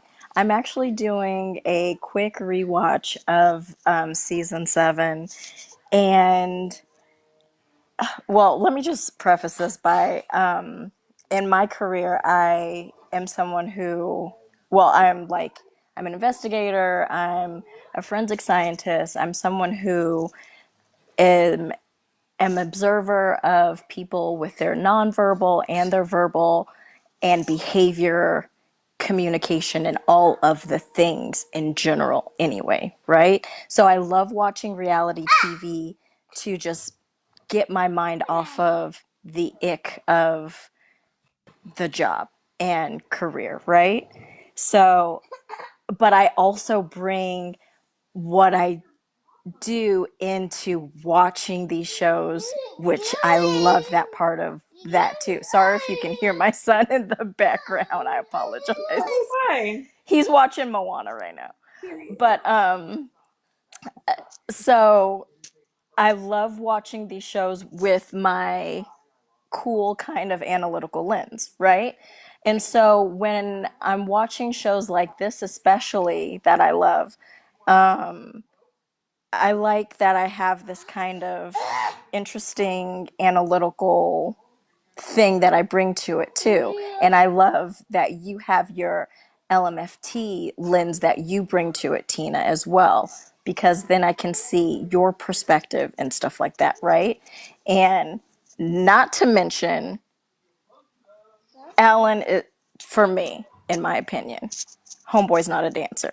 I'm also a classically trained dancer, tap, ballet, and jazz. To me, in my opinion, he looks more to be like a TikTok kind of dancer, or someone who, like someone else said, I think it was Evie, follows trends, or someone who follows popular style dancing. What I'm seeing, I didn't even see him do not one arabesque, not one pirouette, like nothing. I didn't even see a He didn't even jazz got a move. kickball change, Mia. He didn't do not one kickball like not a near inch of nothing, girl phrase, okay? So I'm like, I didn't see, like, not one turn, not one turn. So I'm like, no, I'm not, it's not giving dancer. It's not like, I'm not seeing it. That's just my take. That's just my opinion. I'm so sorry. So anyone who has studied other dances, I've even taken salsa. I took salsa for several years. So I'm just saying, I didn't, and he said he does all dances. Like he said that to the other girl that we shall not name, that was also taken off of the platform very early on. When she asked, oh, what kind of dances? He said all of them. I didn't see not a near inch of all of the dances. I saw the Allan boogie, and that was pretty much it.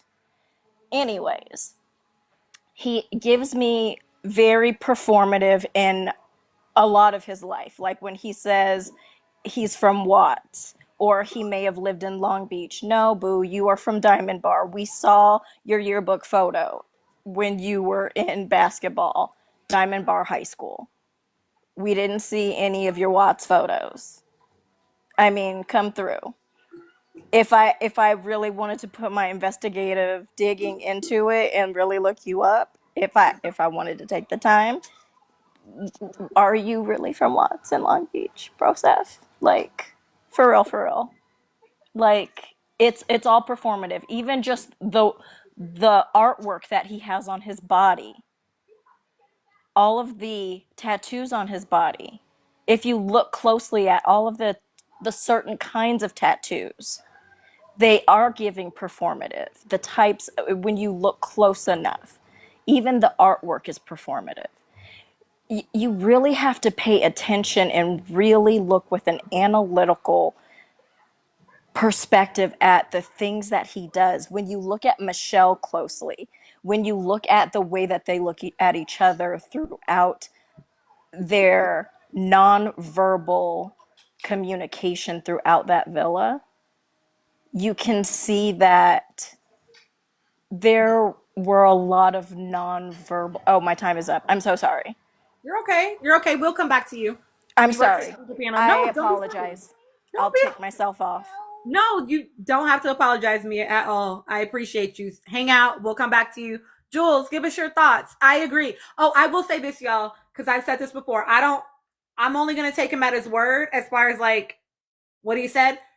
In LA, absolutely, you can be bused from one area to another, but he would not have been getting on a school bus. He would have probably had to take the public bus, because We do have something called choices. Don't be sorry, Mia. We do have something called choices in Los Angeles where you can choice into schools that are not your home school. So, like, I didn't go to my home school. I told you I went to LASIS for a long period of time from like 6th through 10th grade. So, you can go to a school that's not technically your home school.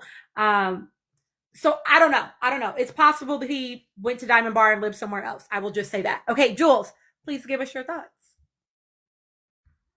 I hope y'all can not hear my background, but if y'all can, it's fine.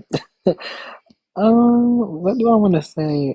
I didn't watch Ace's interview. I didn't watch, what's that girl name? 404. I didn't watch hers either. I haven't really been keeping up with anybody because what is there to keep up on? Like, I mean, the show is over and there's only one show that America is watching, and that is the Van Carthens. Like, it's so good. I love it. Like, give me 20 episodes, green like the next script, renew it for a new season. Like, like it's just great. Like, I love it here.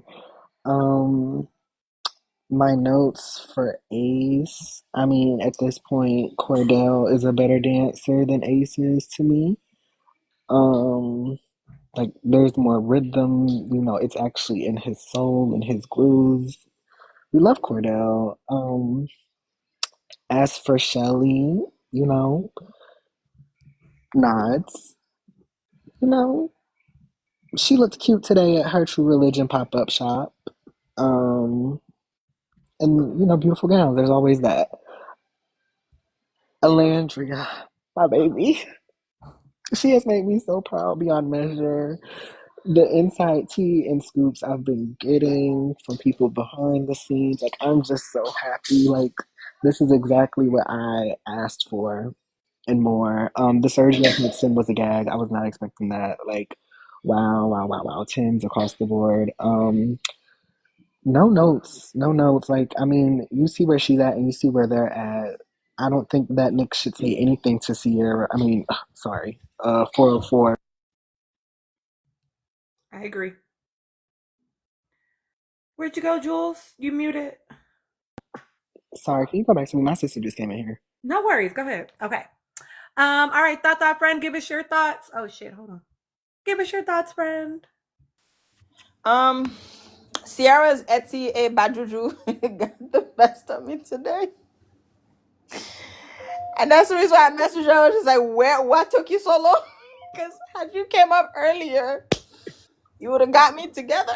Because I mean, I'm people who was saying I feel like Nick should have said something because I was just so sick and tired of people feeling like they have the right to, and I think it was because I feel like I should say something. Yeah, I feel bad. I shouldn't have made that video. I mean, I'm gonna stand by it because I made the video, but damn. But yeah, watching the interview, it really she didn't do too bad, but watching this girl rewrite history, right? And pretend like what happened is not what happened, and literally telling people like you do not have the right to cancel me, and telling people, the real people, the people who stood behind me, the way she demanded so much of everyone. I don't know what it is. There's something about her that just gets me in the negative headspace, and she got the best of me. I went to synagogue and I prayed because I had to pray with her, Juju. Because it worked on me today. But yeah, I don't really have much. There's something I want to talk about, but I want to ask permission first because it's very heavy. Okay. What's So I went to synagogue today. Please anyone in the comments know anti-Semitic anything because I can't handle more negativity. But I went to synagogue today, and my rabbi is he's also my therapist. He's not my only therapist, but he's I get free sessions. So, and this man had to have a speech today about the fact that the couch that I sit on to have conversation with this man in sacred space, that Charlie Kirk guy used to come and sit there all the time. This man is talking about how Charlie was just this young man who had a weird mindset, and he didn't stand with everything he had to say, but at the same time he had to be there to listen to her. He grew to like him. And I'm sitting there the whole time singing synagogue. I feel like he's looking at me, and I'm looking at him, and I'm looking like, why am I always in these spaces? Yeah, I wanted to walk out of synagogue so bad because it was just like it was being chucked down to like all lives matter, why can't we all get along, and the guy who stabbed the girl in the train today, it was because a DEI person who hired him wasn't really a lawyer. And I'm over here like, what the fuck? When I tell you I'm reeling from sitting, it's just like this is someone I trust with like my inner thoughts, who's telling me that like he grew to love Charlie, whatever the hell his name was. And he could see how he was wrong about everything he thought, but he grew to love him as a person because he was what the hell? That's tough. When I tell you, I was just like, because it's the synagogue that's by my house, because I live in the Jewish community. You can't just walk in, and you have to be invited in. You can't just kind of pick and choose your synagogue. So the one I'm in right now, it's like, this is sacred space. I'm like, I used to sit on the same couch as Charlie Kirk. He used to come in. I never met him, but apparently he came to the synagogue and had many conversations. It's nothing is safe. Nothing is sacred. I know that had to be super jarring. I will say to the person in my comments that said free Palestine, it's definitely pro watermelon people over here. Someone being Jewish does not equate to them being a Zionist. So I just want to like be very clear, okay? And Tata has been in my life plenty of times and knows that I'm pro watermelon people. And being a Jewish person does not mean, no, I'm not talking about baggage. I'm not talking about Charlie. That exactly baggage. I'm talking about Tata because Tata is a Jewish person. So just because Tata is Jewish does not mean that she aligns with Zionism. So we're not going to like that's a false equivalency. Yeah, so I just want to be super clear about that. It's free Palestine, it's free Congo, it's free Sudan, it's free all oppressed peoples. Okay, so I just want to be super clear about that in this live. You're welcome. Yeah, okay. I don't want to. I know like sometimes when I bring up like issues, I can oversimplify things because I know that things get. They're hard to talk about. It's just me. I'm just one voice. I don't speak for Jewish people, and it's like this is a man that like I want to say I know he's not racist. You know what I mean? Rabbi? Yes, I'm like I want to say because our synagogue is like it's a conservative synagogue. It's like queer people are there, and like it's like an eclectic group of people. It literally, if you walk in, it feels like everyone who's like a Jew who's lost is in that synagogue. And I was saying that there were Hispanics in that room, there were Black people in that room, white people, Native Americans in that room, and this man is sitting there telling you that like his heart is broken for Charlie Kirk. And I'm like, is it because he just saw him as he was young and lost? No, I'm sorry. For me, and I'm gonna be super clear, y'all. We're not gonna give no space to Kirk on this live because no, not that I'm saying you're trying to do that, Tata. I know that you're talking about like the nuance of what happened with your rabbi. I will say that like that is I cannot deal with people. Y'all, I'm sorry. I'm about to rant for a second. I cannot deal with people that want to chalk it up to like differences of opinions. I am going to be super clear about that. So if that feels icky to you, anybody in the like this is probably not the space for you. There are some things that are unequivocally a hard fucking line. Okay. Just period, full stop. I don't fucking care.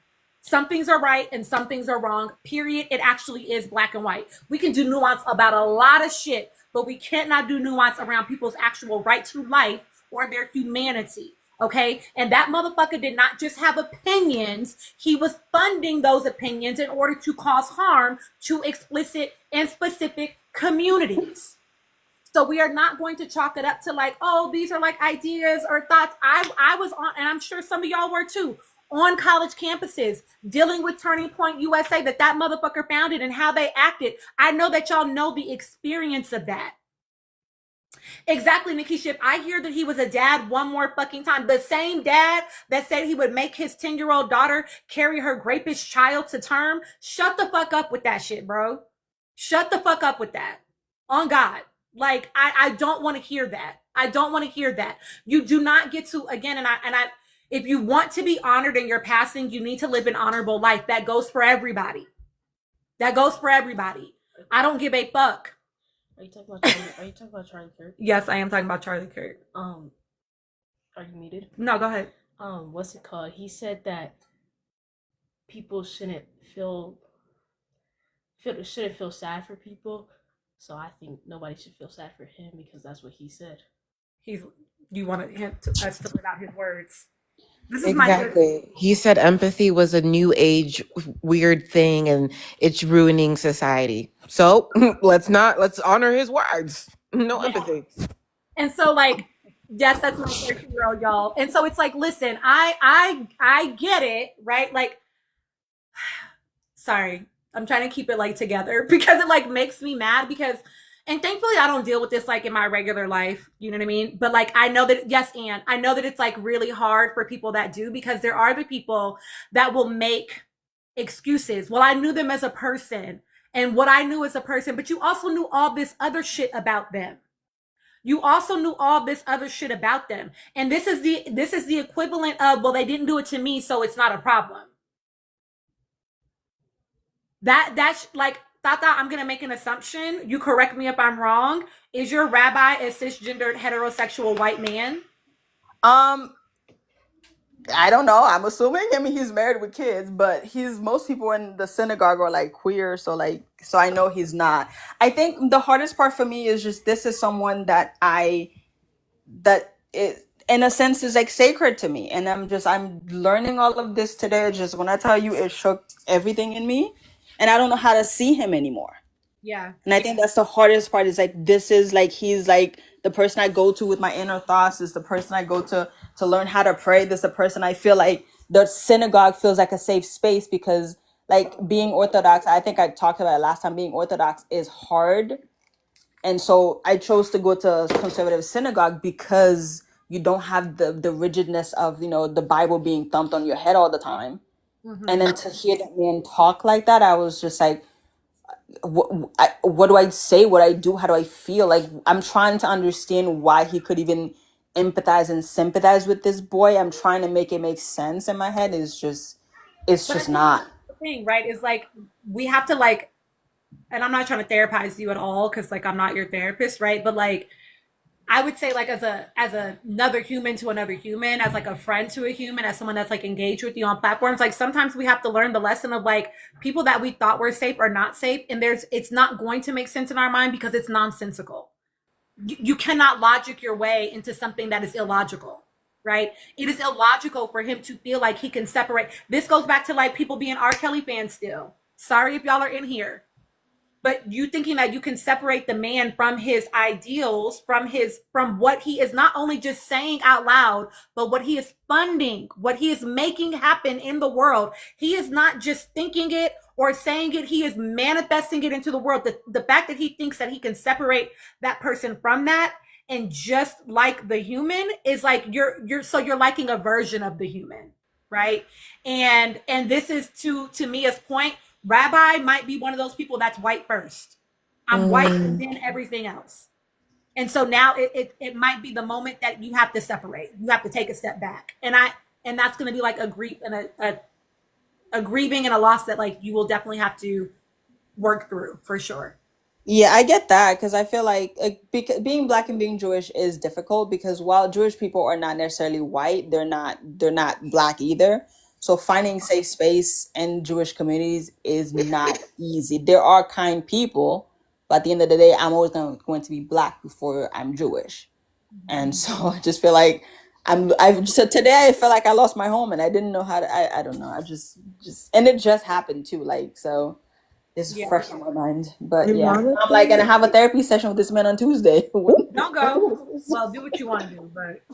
Ironically, there's a movie line that's trending right now, given everything that's going on, and it's from The Dark Knight, and it's a Joker quote, which is even more ironic, and it's Joker saying, when it's gang members, when it's criminals, when it's a child and these atrocities are happening to, no one bats an eye because everyone's used to it. But when it's a mayor, when it's someone in a position that we're not used to seeing being victims of the rhetoric they have pushed, then it becomes a bigger deal. And that's exactly what we're seeing.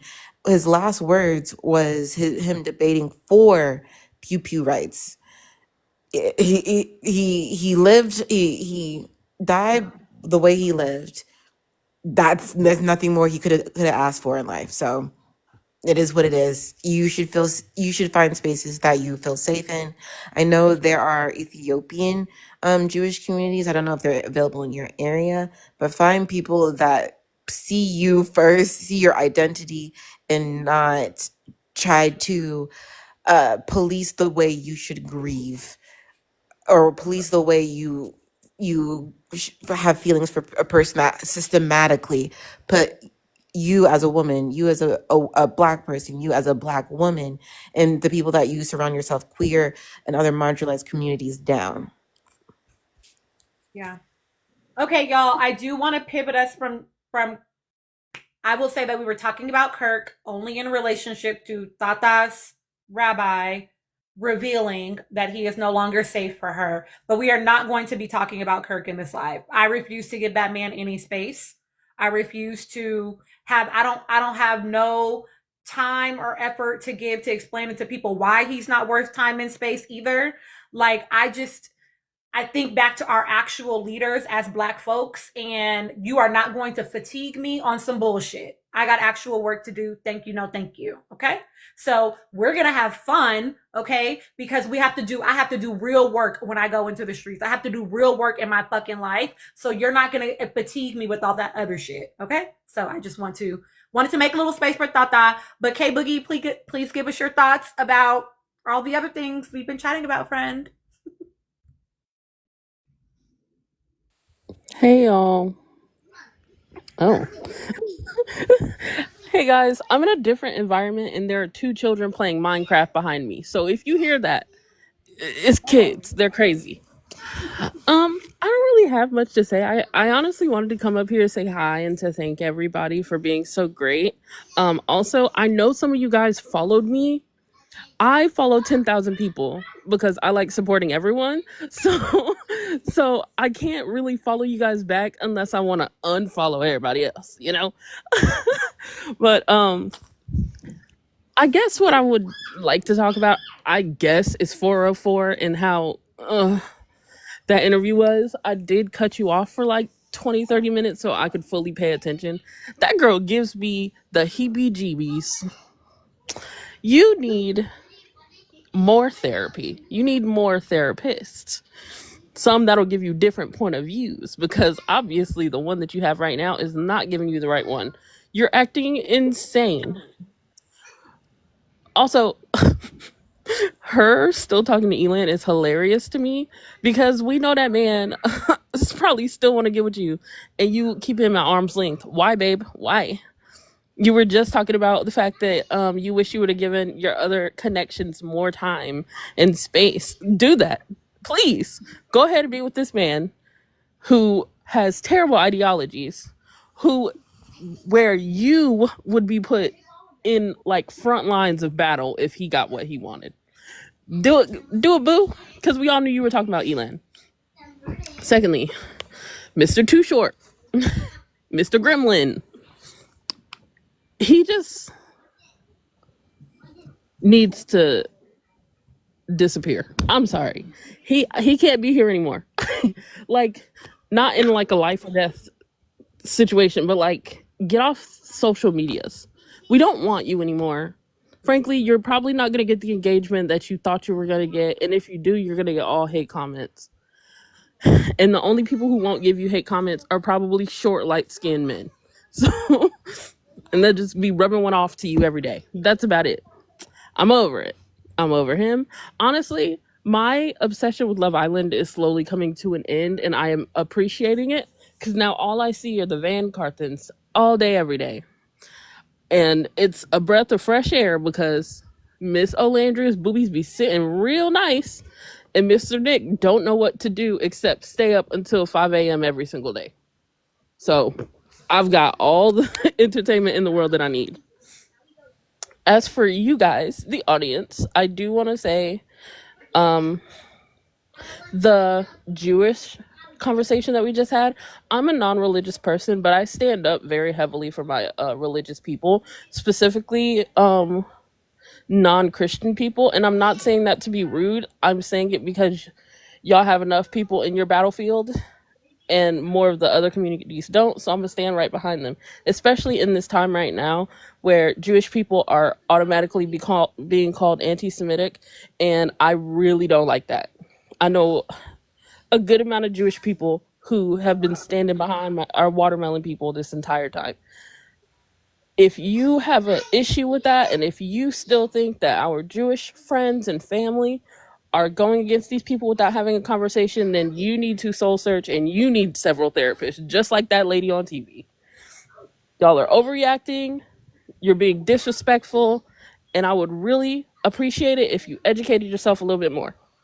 I'm very uneducated on the Jewish faith, but I have read up more about it and I understand what they believe. And honestly, I would probably choose that religion if I became a religious person. So I can see where all of the hardship and everything comes from, especially for Tata, when you find someone who you believed in so much and then you find this huge flaw within them. I really hope this didn't cause too much turmoil on your own soul and your self-worth, because that does happen, especially when he sits at an authority and you're there as someone who's looking for guidance and advice. You do deserve the best, and having to sit through someone having that conversation with you is very scary, especially because as a Southern belle myself, I've had to fall into those situations as well. It's very scary. I grew up in Christian situations, and oh my God, you have no idea how scary it is as like an 8-year-old listening to your parents berate you because you were looking at a lady and being like, I have a crush on her. So I totally understand in like our situations. I hope nothing but the best for you and everyone else in here. I hope that you all believe in yourself and love yourself. I'm feeling so inspirational tonight. And that's all. Bye, guys. Thanks, K Boogie. Okay, I am gonna say I'm gonna have Nikki go, and then we are going to touch Camilla's topic. Well, it wasn't Camilla's. It was it's me asked for Camilla's time, and so I gave it to them because they asked for it. Okay, Nikki, please share your thoughts. Yes, hello everyone. So sorry, excuse me. Yeah, I didn't know if I was gonna come up and speak, but um because I'm not well versed on some of the topics that are happening. First, I just want to say, Tata, I really appreciate your vulnerability and you sharing that story, because at this time I think it's very prevalent that Black people have spaces to be able to talk about stuff like this. And coming from a background where my father is super right wing and conservative, and I grew up heavily as, a preacher's kid and has left religion because of that. I'm gonna DM you and we can kind of chat on the back end, because I completely understand exactly what it means to find, have someone in your life that you completely trust to learn that they carry such vile beliefs, and that is shocking to the system. So I really appreciate that, and I don't feel alone in it. So I'm very grateful that you said that. And his last words was gang violence, and then the ancestors. I'll move on. So I did end up seeing. I did watch the picture interview with Allan. I had it on the background. This week has been crazy. I actually can't stay long because I have a presentation tomorrow morning for an orientation. That's awesome. Not happy. It's a Saturday. So I do remember those answers, and I remember watching that, just thinking like, yeah, he's pandering to a very specific audience. And I was just like, and I honestly said, you know what? That's your lane. That's nowhere. I don't want to be nowhere near that. But if that's the lane you want to take, I'm gonna leave you alone. As long as you keep my faves out your mouth, I'm fine with it. I've not watched the boardroom. It seems like I should, Now, was Shelly there? No, it's only him in both of those interviews. Yep, only him. Oh, only him and his mama. Yep, his mom is in the room. Mm-hmm. Yeah. Okay. Yeah. So maybe I'll take a listen to that. I did not see 404's interview, but it has been on the timeline. Um, and but it wasn't like a big thing, and like I think that's what I'm starting to like appreciate so much is that um I'm really, I'm really at this place where I'm just like I'm curating my timeline. I'm Mm-hmm. curating it. I don't really want to engage. Good luck to you and yours, but I'm gonna focus on my happiness, what brings me joy, and Nicolandria Van Carthen Nation, my goodness, has just given me all the feels. I just love so much how caring they are to one another, how they consider one another. I just think that that is such a beautiful thing, even though we don't get to see everything. But I think that's what's so amazing about this whole Love Island journey is that it started from crumbs, and then we're getting buffets, and then we're getting crumbs, and then we're getting buffets, and we're getting crumbs. Like it's that cat and mouse game that they talked about in the villa, and they are that girl. I'm ready to be released. I really am. I'm ready to be released, but I'm not at the same time. Um, and lastly, I wanted to just talk about um, a, a, a, a, a live Gigi was in earlier where this guy Material came up and talked about his perspective on the whole Shelly and Ace thing. And he went into this long monologue about how Nicolandrias hate Shelly because she's prettier than her. And it just exposed exactly why I could not get on the Shalace bandwagon. It exposed so much about how that side of the internet really does not like Alandria because she does not fit into a feature like a colorist mode. Like they're colorists, and colorists, as we know, does not just apply to the skin of your color. It's about featureism as well. So I think that is a deeper conversation that we definitely need to continue to talk about because he really just exposed and the depth of how we how anti-black that space is when it comes to black women. Mm-hmm. And Gigi held it down. I really appreciated it. It got me through, all my presentation stuff. She held it the fuck down, and I'm just really glad that conversation was had because it really showed me that, yeah, this is what we need to talk about because it's not, yes, it's about the behavior, but it's really about you don't find this dark woman with black features attractive. So yeah, that's all I had to say. That is, I came in and all I heard was his cleanup job. So I didn't get to hear like his messiness, but I believe y'all. There's no reason for anybody in that live to have lied about it. You know what I mean? Yeah, there was so much more to like he went into like the misogyny. He actually admitted the misogyny.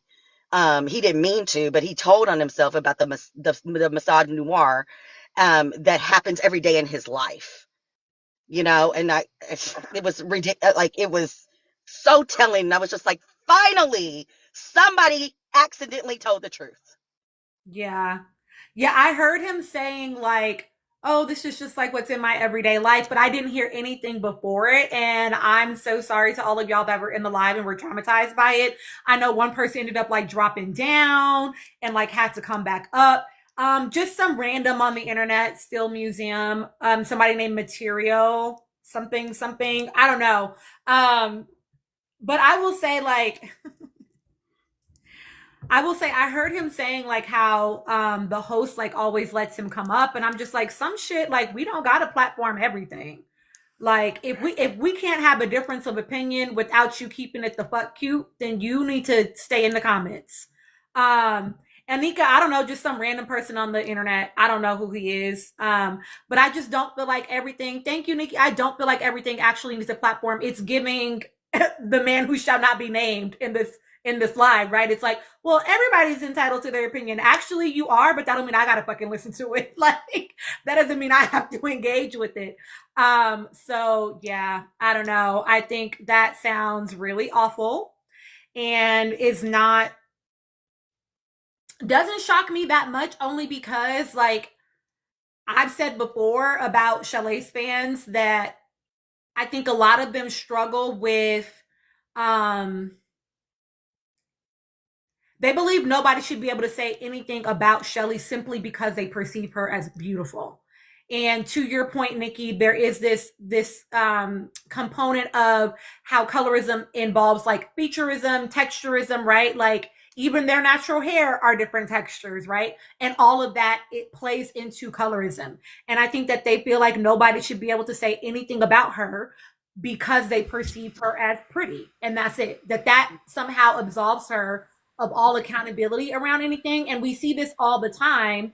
And I made videos about it, right? Of like how people didn't want to hear anything about Glorilla's makeup artist, right? They didn't want to say Glorilla was being weird about her makeup artist, even though she fucking was, because Glorilla has more money and more power, right? So ultimately, she has to be the right person. It wasn't until Glorilla came at Meg that then people were like, oh, wait, hold on, maybe she's weird. And it's like, baby, she was weird months ago, but because Meg has more power and Meg is more pretty to them, and more money than Glow, right? Then all of a sudden they wanted to default to that person. And so people will go with the person that they perceive as having the most social capital, that they perceive as being more beautiful, the person that they perceive as being more like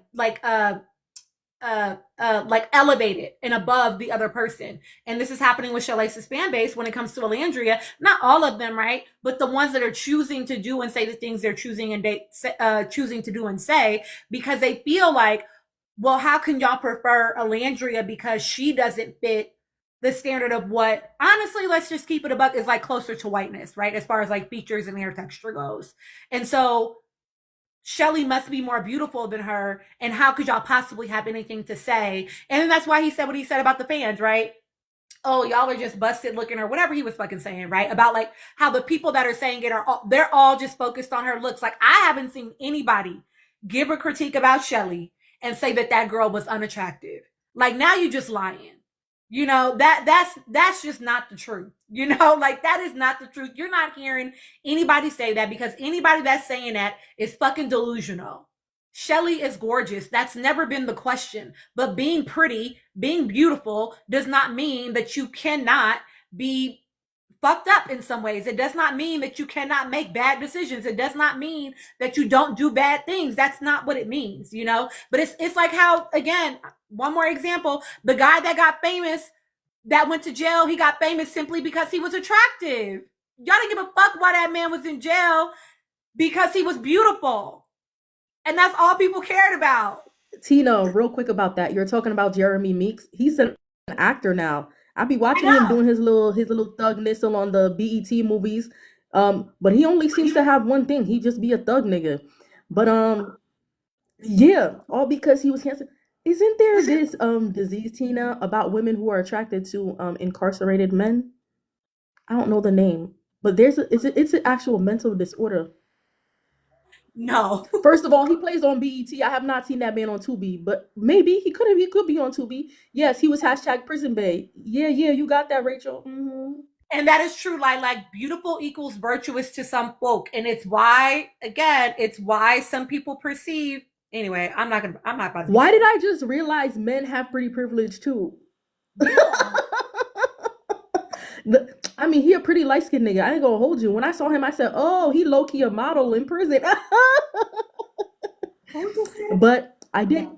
Jeremy Meeks. I saw him on a reality show, and I ain't gonna hold you. He gave me narcissist. So he's beautiful, but the inside, it ain't. It's not it. I was Run. gonna say also, probably also the why there might be even more bias towards Shelley versus Alandria is that how Alandria stood up for herself in the Sin on Business Challenge, and she was more forward and more affirming on her stance and how she was disrespected versus the way Shelley handled it, and it was more how the both of them have been moving in the villa, and unfortunately, people that want to think that way, they're gonna see how Alandria moved as the aggressive Black woman versus Shelley being, oh, she held herself together, this, that, and the other. We can't, she's more graceful, this, that, and the other. But you already have your illicit bias, and we all saw how she was played, and she can't have her moment of being upset, of being this vulnerable.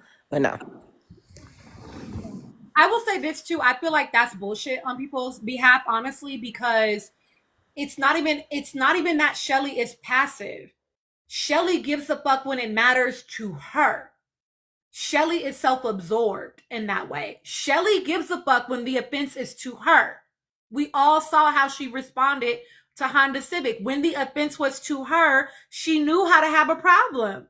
She knew how to say what the fuck she wanted to say. She does not give a fuck when it is to other people. I need us to be clear about that, right? And so people are saying like what people saw was Alandria also standing up for Shelley and also having Michelle's back, right? And so they crafted this narrative around Alandria, and I do think featureism plays into that, right? But Michelle also knows how to say what the fuck she want to say, but she got to be upset about it. It has to offend her directly, because when everything was happening with Alandria and Honda Civic in that second night there in the villa, the response should have been, you are doing too much, Honda. She didn't mean it like that. Stop crying. Maybe nicer than this, right? But like, fucking stop crying. She didn't mean it like that. Have the conversation. But I just, it was very like, she wasn't able to clock what was going on because it wasn't impacting her directly. Are you saying you feel like Shelley doesn't stand up for Olandria the way she does for her? It's I not feel giving like Shelley reciprocal? doesn't stand up for anybody other than herself. That's what I feel like. I feel like Shelley does not stand up for. I haven't seen it. If it happens, I ain't seen it. I don't think it's not just about Alandria. I have only seen Michelle have a reaction, rightfully so, when it was related to her. I have not seen her have a reaction about everyone else. She had that quick, girl, respectfully fuck him, but that was really it. It wasn't no, girl, I can't believe he really, it was no real outrage, in the way that, I think maybe a person that just realizes something is wrong would have. But I think that she struggles with that with everybody. Mind you, Taylor in his interview said Shelley was encouraging him to pursue Clark while also simultaneously telling Alandria, no, keep going. Well, I'm gonna say this because I see a lot of people saying that, but I don't feel like that's an accurate representation. That's fair. Okay. I'm gonna say this about it. What Taylor said was, she said she's never seen me happy like this before or whatever, and she was happy for me. That's what he said. And to be fair, that's not inaccurate. Like, that's not untrue. He probably was happier with Clark. The only time that we heard that Shelley was telling her to keep pursuing him is when Alandria said that. But I always remind people of what Alandria has told us about her, right? Alandria in the regular world was the girl that's like, fuck you, as soon as I see a red flag, I'm done, blah, blah, blah, right? And that she was trying to be someone different in the villa. So Michelle's first response to Alandria was, respectfully, fuck that man, but I'm going to support whatever you want to do. And I thought I perceived that more as Michelle being like, if you want to break this pattern of being like, red flag, fuck you, then like, girl, I support that, more than it was Michelle being like, no, girl, go get your man. Like, I didn't perceive it that way. It felt more like she was saying like, okay, don't forget, like, you also are saying you need to handle that. So like, do that. Don't just run from it. I think is how I perceived it. No, that's fair. And also, in Anika in the comments said she was pacifying the situation. I think that goes back to your point earlier, how she doesn't have a strong stance if it's not including her, she's not negatively affected in any way. Yeah. I mean, same. I wouldn't give that advice either, but what I will say is, like, as much as we perceive them as being really close friends, like, they'd known each other for a few weeks. And so I can understand feeling tentative about the relationship and not really knowing Alandria well enough to feel like you could just be like, girl, no, fuck that man. Don't fucking talk to him. Da, da, da, da, da. Like, I could understand not really knowing how your friend would react to that because y'all are so fresh in the friendship. You know what I mean? If this was my girl on the outside, well, it depends on the girlfriend, but that would be because I know you, right? I would know you well enough to know what I could and couldn't say. Because there are some friends that I would be like, girl, fuck them. Like, they're not shit. I don't give a fuck. I don't like them. Da da da da da da. But I also know that you're gonna do whatever the fuck you want to do. So I'm not gonna put too much energy on it.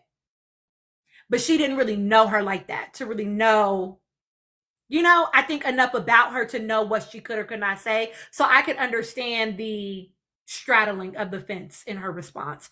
But I will also always remind people, that in that scene, she says, girl, respectfully, fuck that man. 404 says first, but we're going to support you. And Michelle's like, oh, yeah, I mean, yes, we're going to support you either way. Like, 404 is the one that,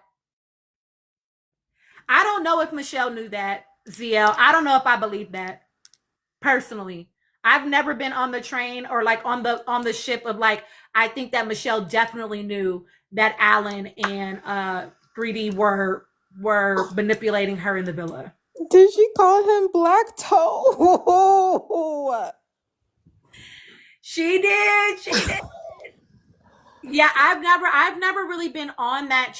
I've never really been on that train, because personally, just even in the quick rewatches that I've done of various like episodes for content, it doesn't really give that she knew, in my opinion.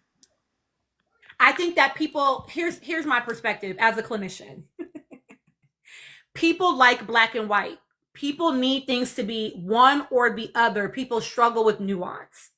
And so when Michelle got out of the villa and Michelle started doing things that were weird, and then Allan went on this interview and said what he said, people needed to remember their time with her in the villa. And it was like, oh my God, it's been like this all along, rather than sitting with the tension of, damn, she switched up.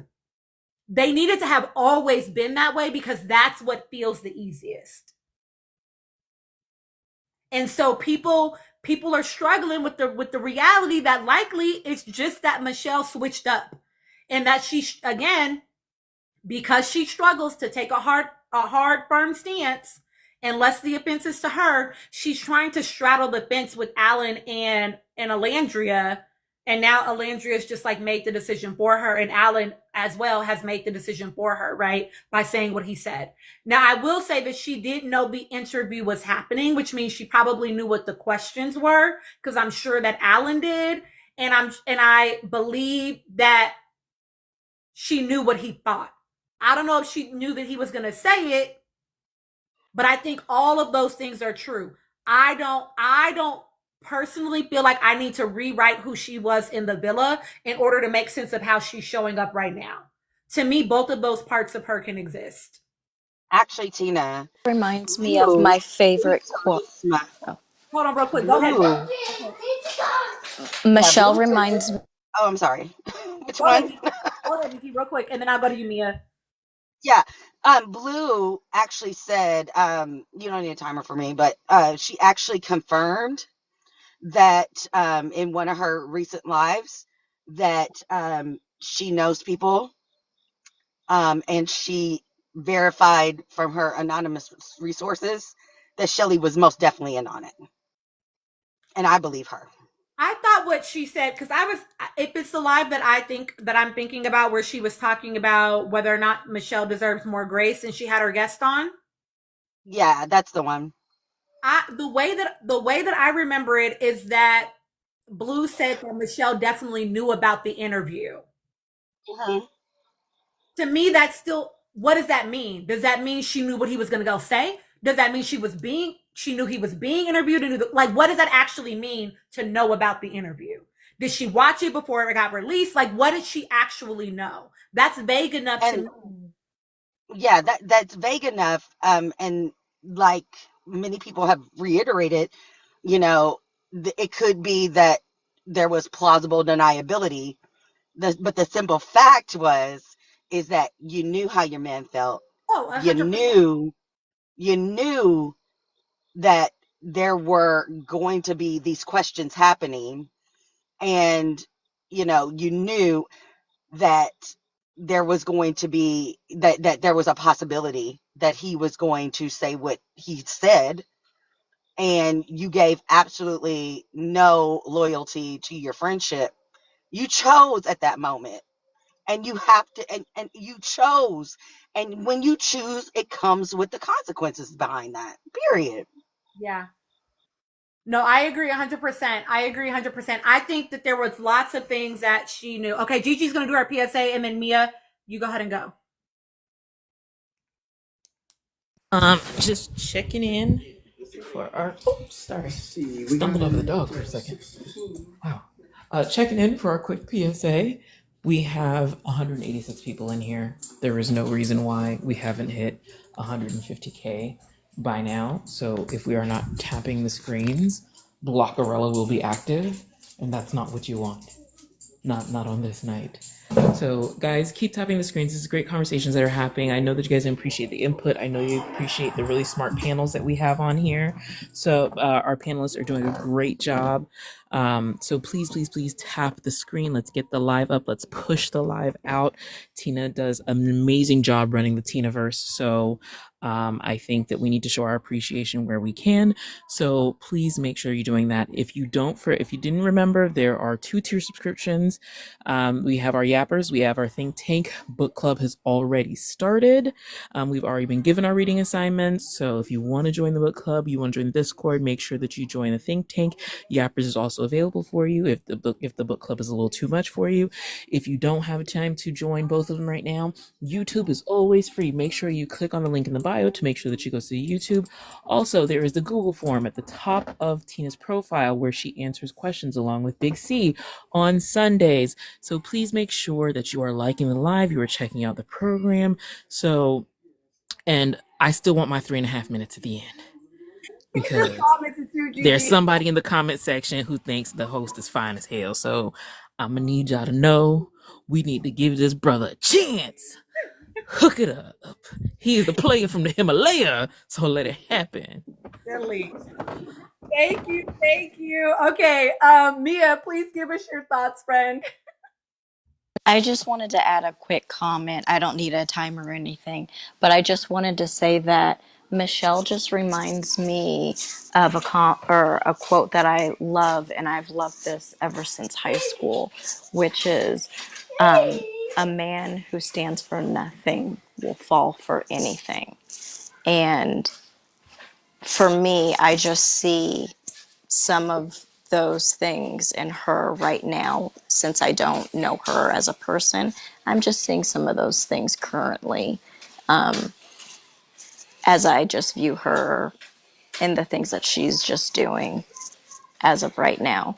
Hopefully that'll change as she grows into the person that she's going to become, but that's just what I'm seeing currently. It looks like she's falling for some things with 404, maybe possibly even with Allan. So some of the people that she's surrounding herself with, she's falling for some things. And it's unfortunate. I guess we all go through those things when we're in our 20s and 30s. And then we outgrow them, hopefully, as we mature and age into our 40s. And I hope that she can mature and age well and prosper. I agree, Oh, Mia. and to the people that had to go through whatever they went through with material, I'm so sorry. I was on a panel with him, and he called me out of my name, and that was horrific and awful. So he's a terror, and Oh sorry my you god, guys that had was to go through traumatic. that. Yeah, he is the human form of trauma. So y'all, I'm sure, went through it because he's a menace. So Yeah. everyone else can continue to talk. Love you guys. You guys are amazing. And Tata, love you, girl. Sending you love all the time. Constantly loving your posts too. Oh, thank you so much. Yes, love you. And I always love you, Gigi. Okay. Appreciate And of course, always Tina. Like, I love that my panelists all like know and love each other. Erica, yes, that is okay for you to say that. I think that's totally fine to like only be on Dan Cart things at this point and like not fucking with nobody else. I don't even typically talk about Allan publicly anymore. I just the interviews came out and I told y'all I would watch them, and so here we are. Okay, Camilla asked, and I'm gonna throw it to the panel as well. We'll do at least 10 minutes on this, and y'all will probably wrap on this. Yeah, I think so too, Anna. That's kind of my thought personally. Just from how she moves as well. Okay, 404, what do we think that Sierra's real motive is around continuing to be shady? Um, and then I'll add in solstices. Do you think that Sierra possibly hates Nick and just wants to see him fall? I'm gonna respond and then I want the panel to take it. I would say I don't necessarily feel like Sierra hates him and like wants to see him fall, and maybe that's just because I always assume best intention first. You have to like prove to me that it's something different than that. I have to like be able to see it. I would say that I don't think it's that she wants him to fail. I just think that she is upset that she and maybe resentful that it was not it didn't end up how she thought it was going to end up is what I'll say. I don't know. I know y'all are saying you think she still wants him. I don't necessarily know that I think she still wants him. But I also don't engage with her content enough to know. Like I don't, you know what I mean? Like all I know is what I saw on this podcast. So like if she's posting other things, I don't know. So I can't really speak to that, right?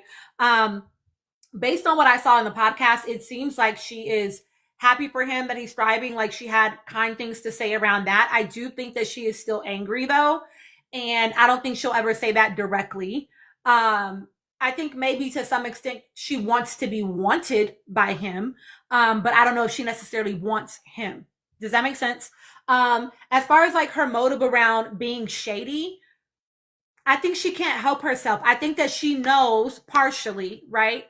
She knows partially that the reason why people talk about her is because we care about her in relationship to the Van Cartons, right? And so if she's going to remain relevant in some way, she has to throw a little bit of a dig, right? So it's like, well, what do you think their relationship is real? I think it doesn't matter what I think, but then takes a shot, which anybody that reads books understands context clues and understands that her taking a shot was like, and there's something else that I won't say about this because it could be bad. Like, bitch, just say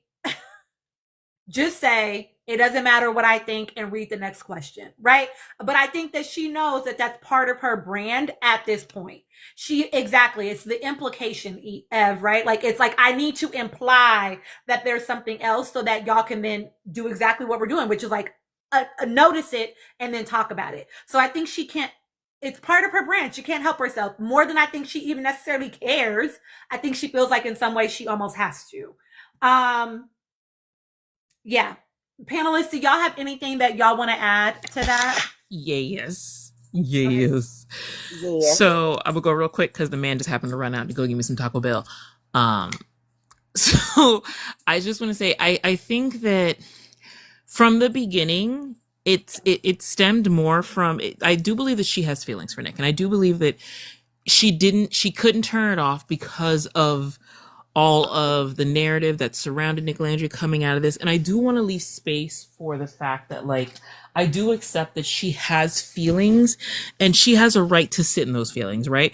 I don't think that she ever did sit in those feelings because in her mind, she cannot turn off the influencer that is within her and the person and the marketing person, the PR person that is within her. And I think that's what we're seeing in real time. I think that what we're seeing is, in order to not just to keep her name to keep her name relevant, it's to her the entire machinations has been to shift the narrative. Because how easy is it to keep everybody from remembering that she hasn't done the so-called work that she said she was going to do, than to keep it as the woman scorned. You know, people love siding with the scorned woman and keep doing that. And that's going to continue to drive her relevancy the more and more the more Nick and Alandria's star continues to rise. The more social currency they have, the longer the coattails that she has to ride. And I think that, you know, it'll give her close enough to what she thinks that she's missing out on, not being connected to him romantically. So I don't think that there was this like deep love that she's regretting missing out on. I do think that there are feelings there. I just think that because of she feels jilted, you know, it's this opportunity that she was through her own doing was forced into missing out on. And because like he went for this woman and, you know, the whole world practically is telling her, boo, it was never going to be you. It makes her feel some type of way, and she's missed out on this good old American, all classic, you know, red-blooded American man who could have been hers, should have been hers, instead of somebody else's, and it's turned her almost into a bunny boiler. But I don't think it's because she's lost the plot. I don't think it's because she hates Nick. She hates not being in the position she thinks she's owed. And I feel like this is what's driving her. She, and I think that for her, it's like this slur isn't as bad because look at what my friend and my man did to me. Like, I get it. I said this, like, look at my jade pendant, look at my empathy sweater. But also look at what my friends did to me. Look what these men did to me. Look at how the internet did me. Look at how his family did me. All of these people dogpiled on my feelings, and I'm just a girl. I'm just a girl with feelings. And a lot of the rhetoric that you hear that surrounds it is, oh, well, you know, as a woman, don't you sympathize with her? Yeah, but also she hoed irresponsibly. And I hate this idea, like this weird idea that people keep coming up with, well, yeah, well, as a woman, you know, woman to woman, it's like, okay, woman to woman, great. She has feelings as a human being, but he does. And it's not even that he doesn't understand that it's just Love Island. Even outside of Love Island, if you are not understanding the type of relationships that you are engaging in or the kind of adult activities that you are engaging in, I beg, don't engage in them. Please, if you cannot enter an adult relationship where you guys are having relations and understanding that intimacy, and you're not having these conversations where you're discussing between you and your partner what intimacy means to you, what romance means to you, and understanding what that is, do not engage in it. Like, it's just weird. So people are attributing these things, to Nick, and she's riding on that. So I don't think it's necessarily that she has feelings, or not that she doesn't have feelings, that she hates Nick. I think those feelings are centered more around how do I continue to shift this narrative and keep this narrative shifted so that people don't remember, oh shit, I have social work I was supposed to be doing. I have Asian voices I was supposed to be uplifting. I have Asian education I was supposed to be doing, because I'm going to keep them focused on, oh, look, it's me and Ulysses, me and Ulysses and Coco. Oh, look, it's me and Shelly. I'm in Shelly's comments. Let's go talk about Shelly. She's doing exactly what she was supposed to do as a social media influencer, as a marketing pro, as somebody who owns a talent agency with PR. She understands how to shift the narrative. She has been a master at this, and continuing to do that is her bread and butter. And the plane has landed. I think, Gigi, you summed it up 10 toes down. All I wanted to say, I think, to summarize all that, she's just resentful. I think she's just resentful for the whole situation. I think remember, we need to consider her whole, oh, hello? Go ahead. I think we need to consider her whole timeline from before the show into the show. She 2 years ago or maybe a year ago, she befriended former castmates of Love Island.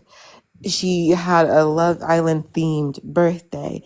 Her friend MJ was on season 5, trained her on how to go about her experience on Love Island.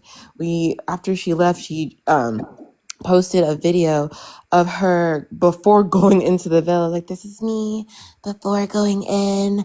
I'm just taking everything in before this experience. And then she goes in, she thinks she's killing it. Like all the other cast members, they're getting limited sleep, limited access to the outside world, and not available to, like, we don't know how the food is, and bugs. So she's like, okay, I'm enduring all this, but I'm going to get my yellow brick road and my man, get all these brand deals. I have a path. I have everything set. Then I'm essentially fired. I'm fired. You are no longer one of my elite employees. I've come to find out the world has been plotting on my downfall. I thought my friend said I was the people's princess, and that wasn't the case. And I'm kicked out because of a word I said the year prior. People thought that seriously, but come to find out, my cast members I'm close to now, they don't even take it seriously. So why are people mad? On top of, okay, I'm waiting on my man to come out. My man, I'm watching the show. He's falling in love with my quote unquote best friend from the island. Then I'm petty, post something about being in Greece and how, uh, my man and my best friend never liked me, and they hooked up with each other. And then Nick comes out and says, I wanted to talk to her, but I saw her being shady, and I'm not talking to her because what's the point? And I'm pretty sure she probably kicked herself in the back because of that. Like, dang, I could have had a chance, but I was moving too quick. And now seeing all the blessings, all the opportunities, everything that Nick and Alandria are seeing, now she's like, dang, I could have had all of this, and it's not fair why I got kicked out. It wasn't as bad as this word. Like, why is everyone upset? And now she's moving, like Gigi said, in a fashion that one is distracting from her empathy, accountability, not apology video, jade necklace video, and I think you said, Tina, it's changing the narrative and distracting from what's been really going on and pivoting um from from the main culprit of the whole downfall, her own downfall, which is her own behavior, this major lack of accountability. There hasn't even been an acknowledgement to the role that she played into this, or a serious acknowledgement, and now she is falling into a pattern where, you know what, I'm gonna get what I can out of this, and if people are gonna be the unfortunate what's it called, victims of it, oh well, because you guys left me for the dirt. Yeah. Yeah, I agree with Gigi's. That was Gigi, but I agree that it's about a pivot from what the focus should be, right? Which is all this shit. She did make mention of him wearing her hoodie. Like, you're on Snap wearing my hoodie. Like, so you were stalking as soon as they came out of the villa. I mean, maybe people were sending it to her. I don't know, but either way, yeah, she was definitely. And it's not that I don't think she didn't have feelings, but I don't know. There's part of it, y'all, that to me just doesn't make sense considering their last conversation before she left around, like, I think it was the pink hoodie. Around the whole Pink hoodie was Hannah's. Okay, well, it was I am gonna do a video on her. I'll talk about it, Erica. Yes, but when they had the close off conversation, and y'all both, you fucking said, Sierra, you said, when we leave out of here, it doesn't mean that we're like boyfriend, girlfriend. It just means that we're going to focus on each other. So you said it was going to be tentative when you left. Why did you feel like you were owed so much so quick when he was coming out of the villa? I don't understand it. Can I say really quickly? Yes, go ahead. Somebody said in another live, and I thought that because I've been thinking it and I couldn't put words to it because it was bothering me. You want to be mad about this man wearing your hoodie, but you voted your homegirl off while wearing her dress? Girl, sit down somewhere. Clocked.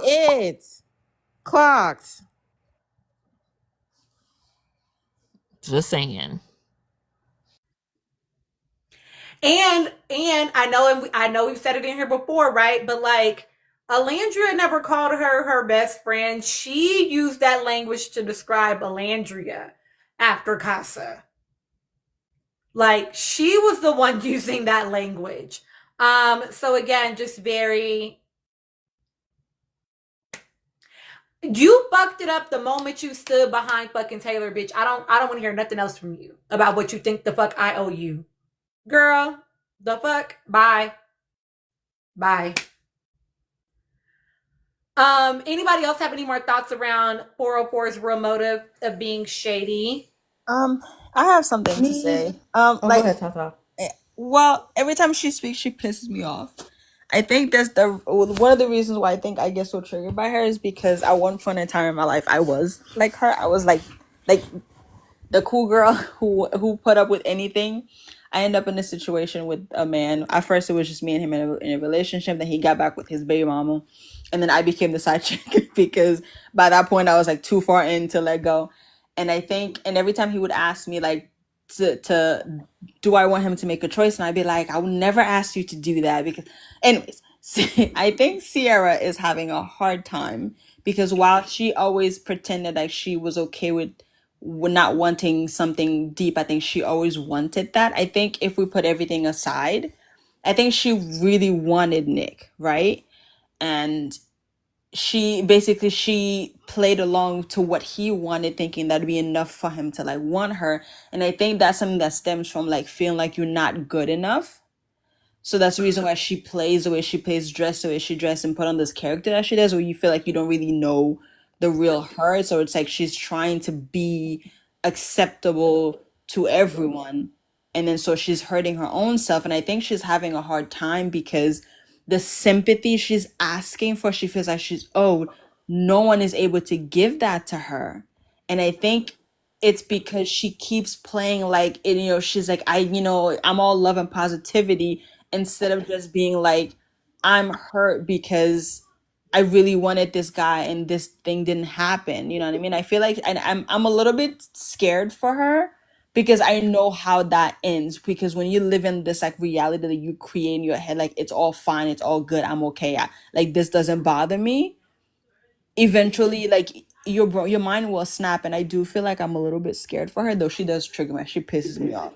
I am a bit scared for her because it's to I think she's really insecure, and she plays like she's like confident, and because the world is not giving her like the grace and the space that she's asking, because she's very demanding of what she wants from you, I think she will break, and I'm afraid that it's gonna it's gonna happen. But I don't know, I can't find sympathy to give her, but I feel like because I've been in that situation, I've played that role before, I can see why she behaves the way she behaves. Can I ask a question to the panel real quick based on that? Based on your train of thought, Tyler, because it just really sparked something in my head. Do you think that because Alandria is like the unbothered queen that she is, and she's very quick to it's easy for her to compartmentalize her feelings, like the Gemini that she is, and like very much just like turn stuff off? Do you think that Sierra tries to emulate that in terms of, okay, like I'm fine, I'm the cool girl, and it just didn't work out for her? I feel like I watch a lot of true crime, and I also want to hear from Mia because I wanted to hear her analysis on rewatching the show back. But I was watching specifically a lot of female unalivers, and that were in relationships. A lot of it comes from them not vocalizing their feelings about a situation and playing the cool girl, or playing the role that they thought would secure that the partner that they were with. And when they saw that it wasn't going that way, like Thama said earlier, Tata said earlier, it broke something in them, and obviously they did the extreme. And far from saying that that's something Sierra would do, but there is going to be almost like the bottle popping, because she hasn't, when when you're suppressing a lot of what you're feeling, and it keeps being compounded and compounded and compounded, there's gonna be an outlet, there's gonna be an output from that if it's not released incrementally. And unfortunately, even it's like a pop culture wise watching Gone Girl. The Gone Girl had a whole monologue about being the cool girl, being the young, hot, da da da da, and it still wasn't good enough because her husband ended up cheating on her. It's gonna manifest in a negative way, unfortunately. I'll just say that I perceived her trying to be the cool girl from like the very beginning. So I don't know if I think it's about her attempting to like emulate Alandria. I think that she potentially has like people pleaser tendencies, and so because of her fear around loss of the relationship, if she shows up as her most authentic version of herself, that she puts on a role and she contorts herself and performs in order to maintain the relationship in any way that she can, which is, yes, manipulative. But I think that she does this in all of her relationship dynamics. I don't think it is explicit just to Nick. And I don't think she liked Nick as much as she's even pretending she did. I've said before, and I still believe that I believe that she thought that they were going to be a particular aesthetic, and that was going to bring something to her life. And she was looking for that more than it was about her being so head over heels for and liking Nick so much. And so I believe that she was playing a role from the moment she came into the villa, even if it is a portion of who she is. I'm not saying it was like completely made up, right? We all turn on versions of ourselves depending upon the environment that we're in.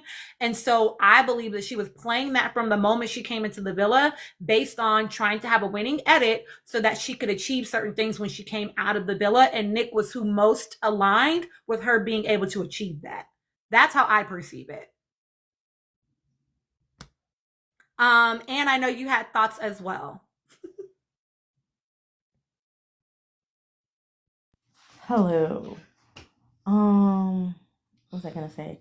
I think that 404, there's been evidence, as we know, that she's been cyber stalking Nick Alandria, and she proved that in the interview with the whole Nick is wearing my hoodie. I agree with you, Tina, when you said she should have went further and acknowledged the fact that her behavior online and her shadiness towards Nick is the reason why he refused to acknowledge her. He even said in the Kiki Palmer interview with Taylor that he had planned to reach out to her, but after the shady said that stuff that he had said online, in the words of Alandria, I wasn't fucking with it. You know what I'm saying? So he's like, yeah, no. Alandria and Nick Alandria, the collective, whatever, they don't owe her anything. I don't know why she feels owed something. This is Love Island. It's a process. Um, if someone leaves, they get a chance to be with your man. You don't own Nick. Nick wasn't with you. You did want Nick's social capital. She basically wanted what Nick Alandria has now. They wanted to be the it couple, and to basically so she could have all the brand deals and sponsorships, and so that she can be the influencer she wants to be. Also, yeah, she just, come on, let's tell the truth. She wanted the clout. She wanted the clout, and Nick would have bought her the clout, and they could have been the it couple, but Nick Alandria, quote unquote, got the man she thought was hers. Yep, absolutely. Yep. Um, I feel like, and the fact that 404 like just casually says that, you know, she left the villa. She's never has fully acknowledged that she got kicked out the villa. I mean, she did the 4-part series on TikTok, but in her interview, she always makes it seem like she just left casually. No, girl, you got kicked out for saying the N word. The producers got a lot of backlash from the black community, and you got kicked off the show. Just like Ulisa got kicked off the show day one. Didn't even make it 48 hours in there. Oh, Tina's back. Thanks for watching us, Chris. Y'all seen that thing on social media? He was babysitting. Could you watch? Sierra Yeah. said the C word, not the N word. Oh yes, that's right. I was talking. See, I'm conflating her with Ulisa because y'all support Tina's videos. I saw Tina's videos about Ulisa wanting to be relevant. Like, girl. And I'm gonna say what the Haitians say. Ashita en côté. That means go sit somewhere. Wait, like, please. girl, sat down expeditiously. Because so I felt like, girl, what are you doing? trying to get clout, and then JD wanna be Puerto Rican ass, and you really Haitian, taking pictures. You fool. That's why we don't Don't claim claim him, him. and neither do the Puerto Ricans because We really He don't. don't go here. We He don't. don't go here. yeah, We don't c'est claim him. passé. Fake Even ass. his mama's food You know don't look what? Haitian Haitians, enough we for me. don't. Haitians don't do each other like that. We're supposed to be a community. Franchement, that's disappointing. Not JD want to be down it. He's a whole saloperie. Here's a Haitian word of the day for y'all. Saloperie. He's a saloperie. Yeah, I that liked means he him a until manhole. he did what he did with Ulisa. Also, Tina, love your hair like that. Don't Thank worry you. about the hair wash. I too am wearing a headband today. I'm feeling cute. What else? Tina, I support you, so I watch your videos about Jocelyn's cabaret. And I only say it like that. You know, Jocelyn is friends with the Just Hilarious, right? Just Hilarious said she loved watching the cabaret. That's how she says it. Also, Tina, you're very expressive in the face. Um, no, that's not a bad thing. I'm literally the same person. I remember I used to ask God to deliver me from that, but you know what? Fuck it. I don't need deliverance. I want you to know how I feel because I feel like I'm incapable of being fake. I'm just straight up like your boy Chris. He's not playing. He was not playing games. Like uh, we don't mince words at all. Like what's the quote? If you're looking for some sweet shit, go to the chocolate factory. That ain't me, Booski. That's why I don't have a lot of friends. I used to call myself the lovable asshole. The truth is, I'm just honest, and y'all bitches can't handle it. Let me stop. Also, Tina, I'm not gonna judge you for watching Jocelyn's Cabaret, because I too did enjoy her toxicity on Love and Hip Hop Atlanta. She's a star. I'm not gonna lie, she's a star. Um, but I cannot handle the verbal abuse Don't watch that it. I no, I don't. That I've allegedly heard that she talks to these ladies. Because I grew up with a daddy that used to speak to me like that. I'm not gonna do that with you, Jocelyn. Jocelyn, I need you to see a therapist and heal your mother wound. Because I'm not shading her. I too have had a mother and a father wound. Because sis, I feel like she has incredible potential. She's a businesswoman. I just worry what her husband Ballistic has to deal with behind closed doors. Because I also did watch them on Marriage Boot Camp. He seems like a sweet man, and she want to be dominant. He's not. He's not. He's not. Because he put his hands on one of the girls during the early seasons. He ain't shit either. Yep. He ain't shit But I either. thought that was to defend his wife. I don't That's fucking what I heard. care. I don't fucking care. I'm sorry. No, Tina, Let you're me right. control I'm not saying it's okay, but from what I hear, I just be hearing the rumors that he was defending his wife. I'm not saying it's okay, but that's what I heard. He wasn't defending her. Jocelyn attacked the girl. The girl was beating her ass, so he decided to jump in. Now, if you decided to get into a fight and you losing, that's your problem. Okay, Yeah. that is not okay. If he was defending his wife, that would have been a different story. She wasn't. Jocelyn ain't never, no shade, but them early seasons, I did used to watch the early seasons. I had to stop. But them early seasons, Jocelyn was snowing all the time. Okay. And so she used to be cutting the fuck up in there because of that. Well, it was alleged she was snowing on Love and Hip Hop Atlanta too because I'm sure Phoebe was her snowing anger was off the chain. fucking skin. Okay. And so she started that shit and then he got in it. And so as far as I hope she's off the shit. But I will say this, listen, y'all, don't fucking watch that show. Okay. I'm literally only watching that show. Oh, Tata, somebody explain to Tata what we mean by snowing. She was doing the booger sugar. The booger sugar. That's all I'll say. Yeah, booger sugar. Oh, got it.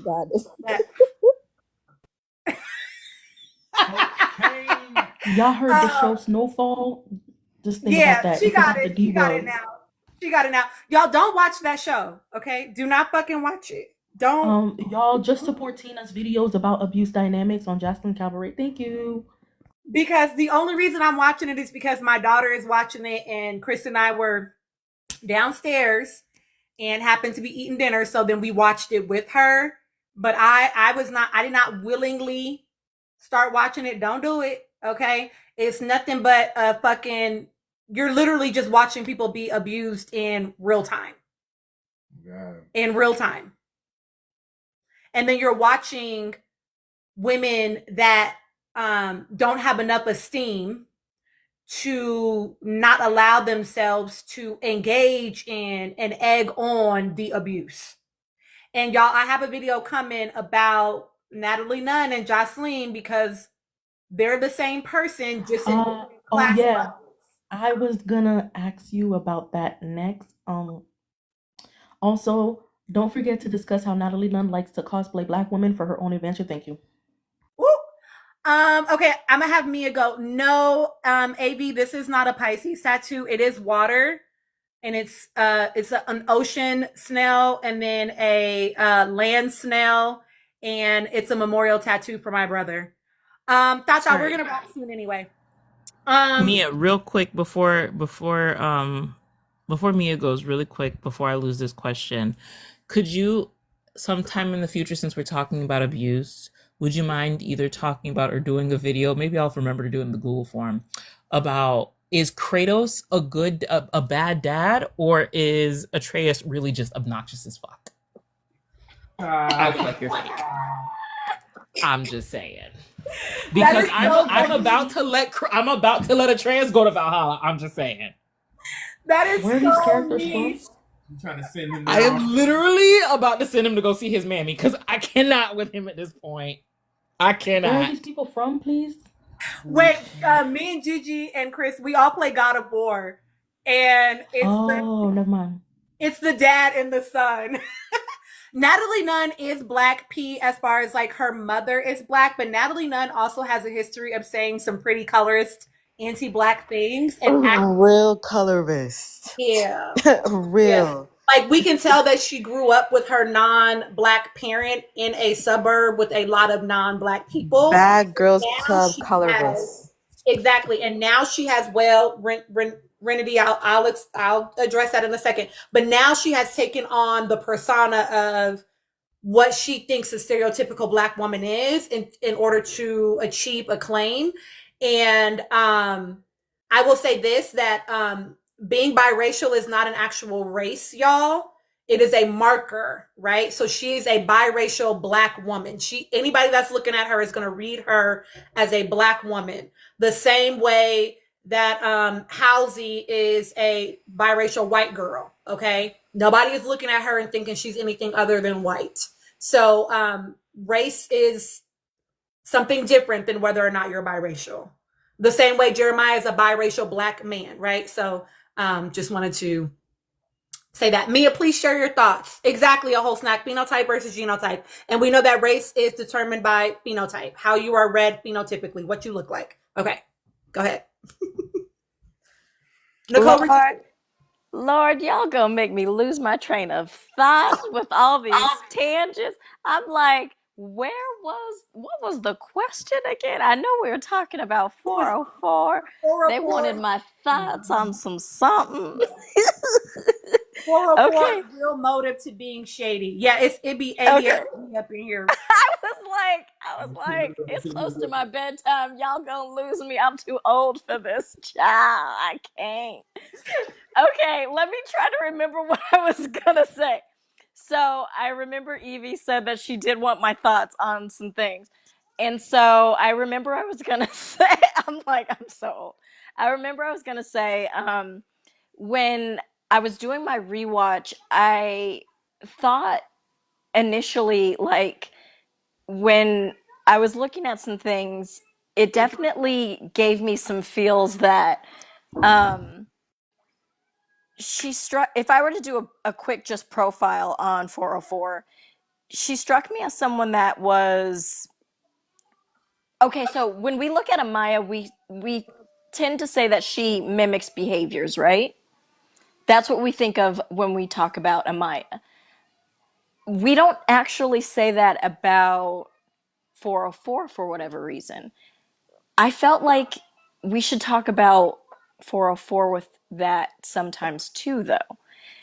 I don't know if anyone ever caught on to 404's behavior when she's talking to Michelle or Alandria.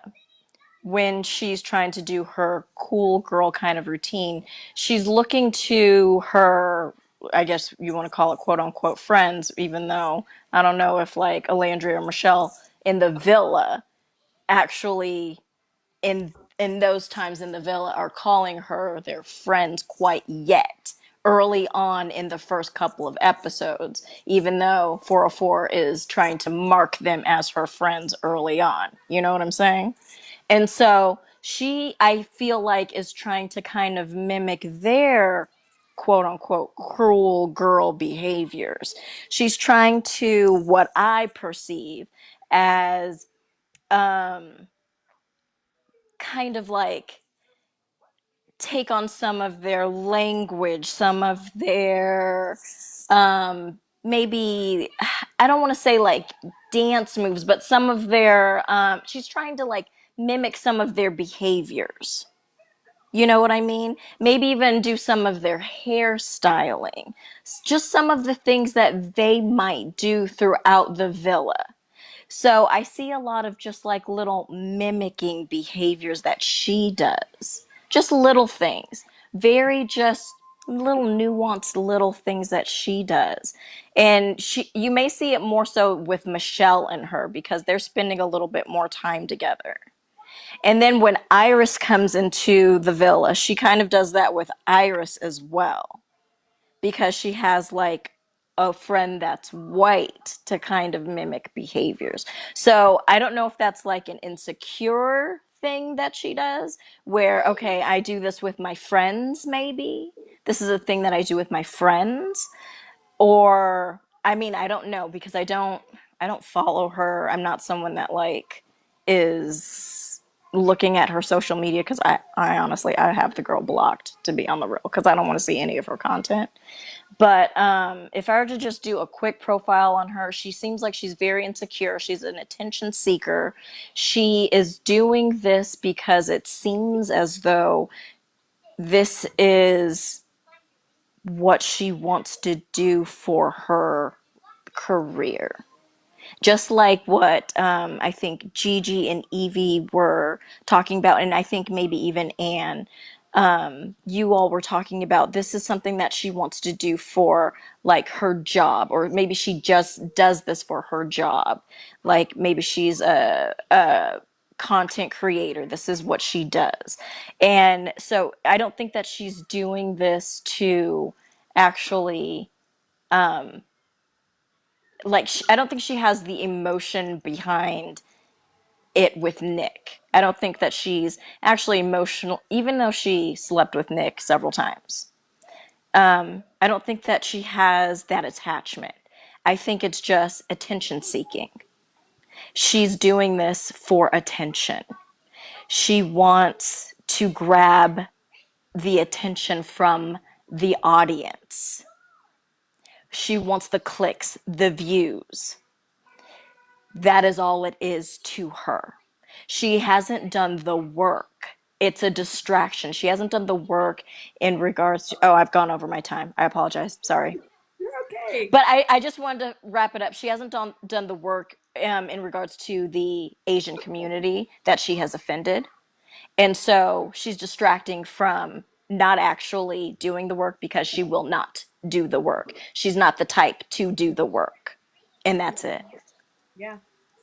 Thank you so much, Nia, for your thoughts. Dulce, thank you so much for subscribing. Someone asked a while ago, and I don't remember who, but my daughter is 15 that I was telling y'all watches Baddies. She's 15. Okay, P, you're new to our panel. Will you please give us your thoughts? I'm the plus. I don't know if you guys can me. If not, I can wait. Okay, well, P, I'm actually going to wrap the live, so I will let everybody give their final thoughts. Yes, she is Miss Manager, Gigi. She is responsible literally for like managing the calendar and does the graphics. So yes, she is Miss Manager. Okay, panelists, do you have, I'm not too young to have a 15-year-old. I actually have someone that's about to be 18. I'll go quickly. Is my voice clear? A little bit, yeah. You have some background. Talk again. Let me see. I'm really sorry about that, but I'll go quickly. I think that mostly 4 is like just really frustrated, not necessarily about like her situation now specifically, but like I would assume, or at least considering what I know about them and her and kind of what I would have projected if like things went differently, that like she could never like I don't mean to be petty, but like she couldn't do what Alandria's doing right now with Nick. Like it wouldn't work, wouldn't be the same, there would be no fandom. Even like let's say like Nick comes out or he left with her or something, or like he went through the thing with a relationship with Alandria, but like he was still waiting for Sierra. I don't know, something where like Sierra still coupled up with him in the end, right?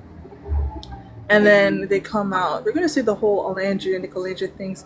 The press will be handling them, not about them and them. It would be about, oh Nick, what do you think about the edits? Those pretty steamy. That's so Ty's kiss. Da da da da da. Sierra, what do you think about? Have you seen the episode? Have you seen this? If I were you, I'd be really jealous. Da da da da da. Ola would be at Fashion Week as a guest. You know what I mean? Maybe not walking, but like definitely a guest. She would have the stylist. She would be on the covers. You know what I mean? Like she would have been doing crazy stuff. She would have been at the VMAs. Almost everything she's done now, she would be doing it like by herself alone. That's the power of her presence, of her physicality, of her personality. You know what I mean? And I feel like the difference between Alandria and someone like Core is that Alandria inspires art. Like she's a classical muse. People look at her and just think of creativity flourishes when she's on your mind. You know what I mean? Who thinks about Sierra and thinks about, oh, I want to write a song about her. I want to paint something. I want to sculpt her. I want to make this collage. I want to make an edit. She doesn't inspire creativity. And people who inspire creativity, either because they are creative or they just inspire it, right? They go far. Yeah, I think she's just frustrated knowing that she couldn't do what Alandria is doing with Nick. You know what I mean? And maybe she's kind of just in her head in a way to make it seem like, oh, Nick is the key, because she can't allow herself to believe that like Alandria would be the factor in why she's doing so successful, not because of Nick solely, right? So. P is our commuter student, and so P is probably on the bus right now. Yes, I agree. I think that, as you all were talking, honestly, it kind of made me think of how I've described hula hoop at some points, around how hula hoop is, she strikes me as like the non-Black girl that assumes she's going to be the preference and does not assume that Black women would be. And I could definitely see that in some ways with 404, especially because she came in as a bombshell, because pretty much every man stood up behind her. Like, I definitely could see her feeling like, oh, she thought she was going to be the it girl, like someone said in here already. And so she was trying to play cool girl from the very beginning, around like feeling like she had this sort of like leverage almost in the villa. Like, I definitely could see her.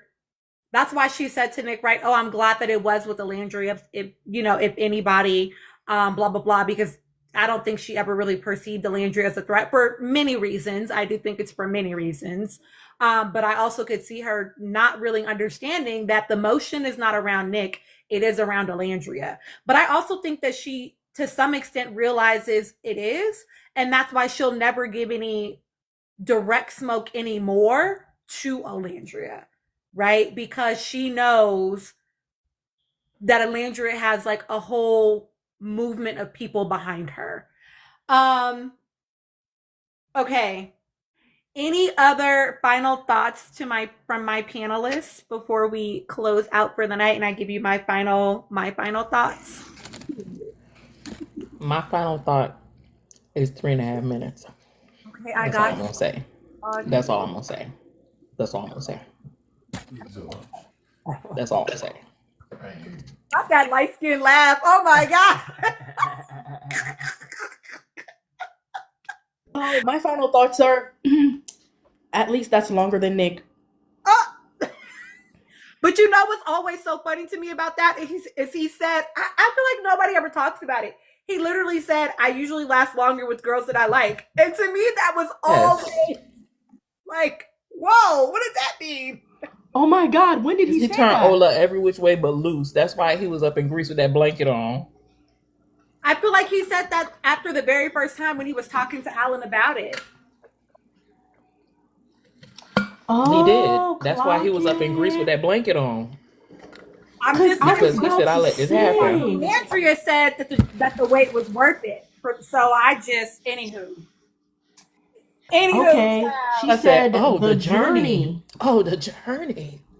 I'm gonna say, yo, Nick is a leader. Talks about it. Well. Whoa, who said that? Oh, he said it to 404. Either way, the man let it come out of his mouth. I heard a rumor that the white men like to eat the box.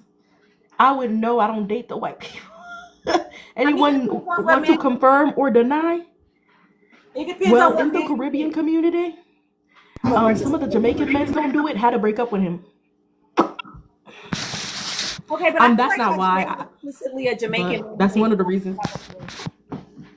In Jamaican culture, I guess it's considered taboo for some men, so they don't partake. And so I'll never date one of them again. But the reason why that I won't be with him because I could relate to Tata. I was a side chick, but I ain't know it. Yeah.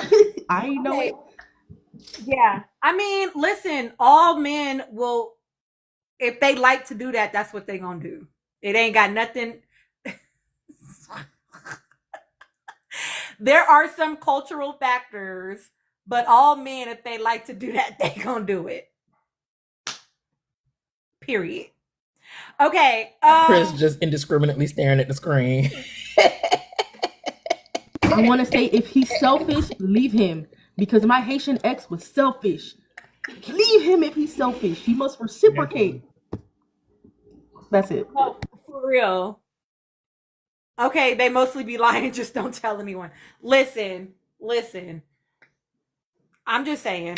Okay. What are my final thoughts for y'all? My final thoughts are that I'm definitely gonna have a video for y'all. I do have a page worth of notes about Allan.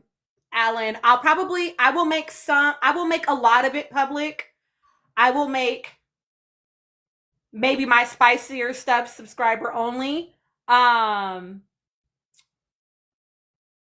I think I will make most of it public though, y'all, because yeah. I'm so sorry. I don't mean to interrupt, but there's this live by this guy named Wellington. He was one of the PAs at Watch What Happens Live. The one who asked Amaya about her identity as an Afro Latina. Anyway, he does some really good lives. He's going through the show episode by episode, and he's pausing and writing down notes and talking to people. He's like clocking things.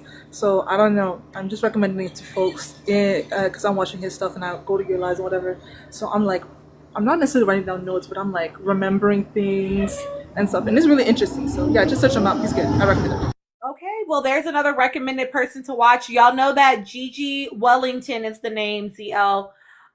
Will you also share it to me maybe next time he goes live, P? Will you put it into my inbox, please? Also, Gigi goes live. So if you're not following Gigi, follow Gigi. Oh, Wellington on YouTube. Okay.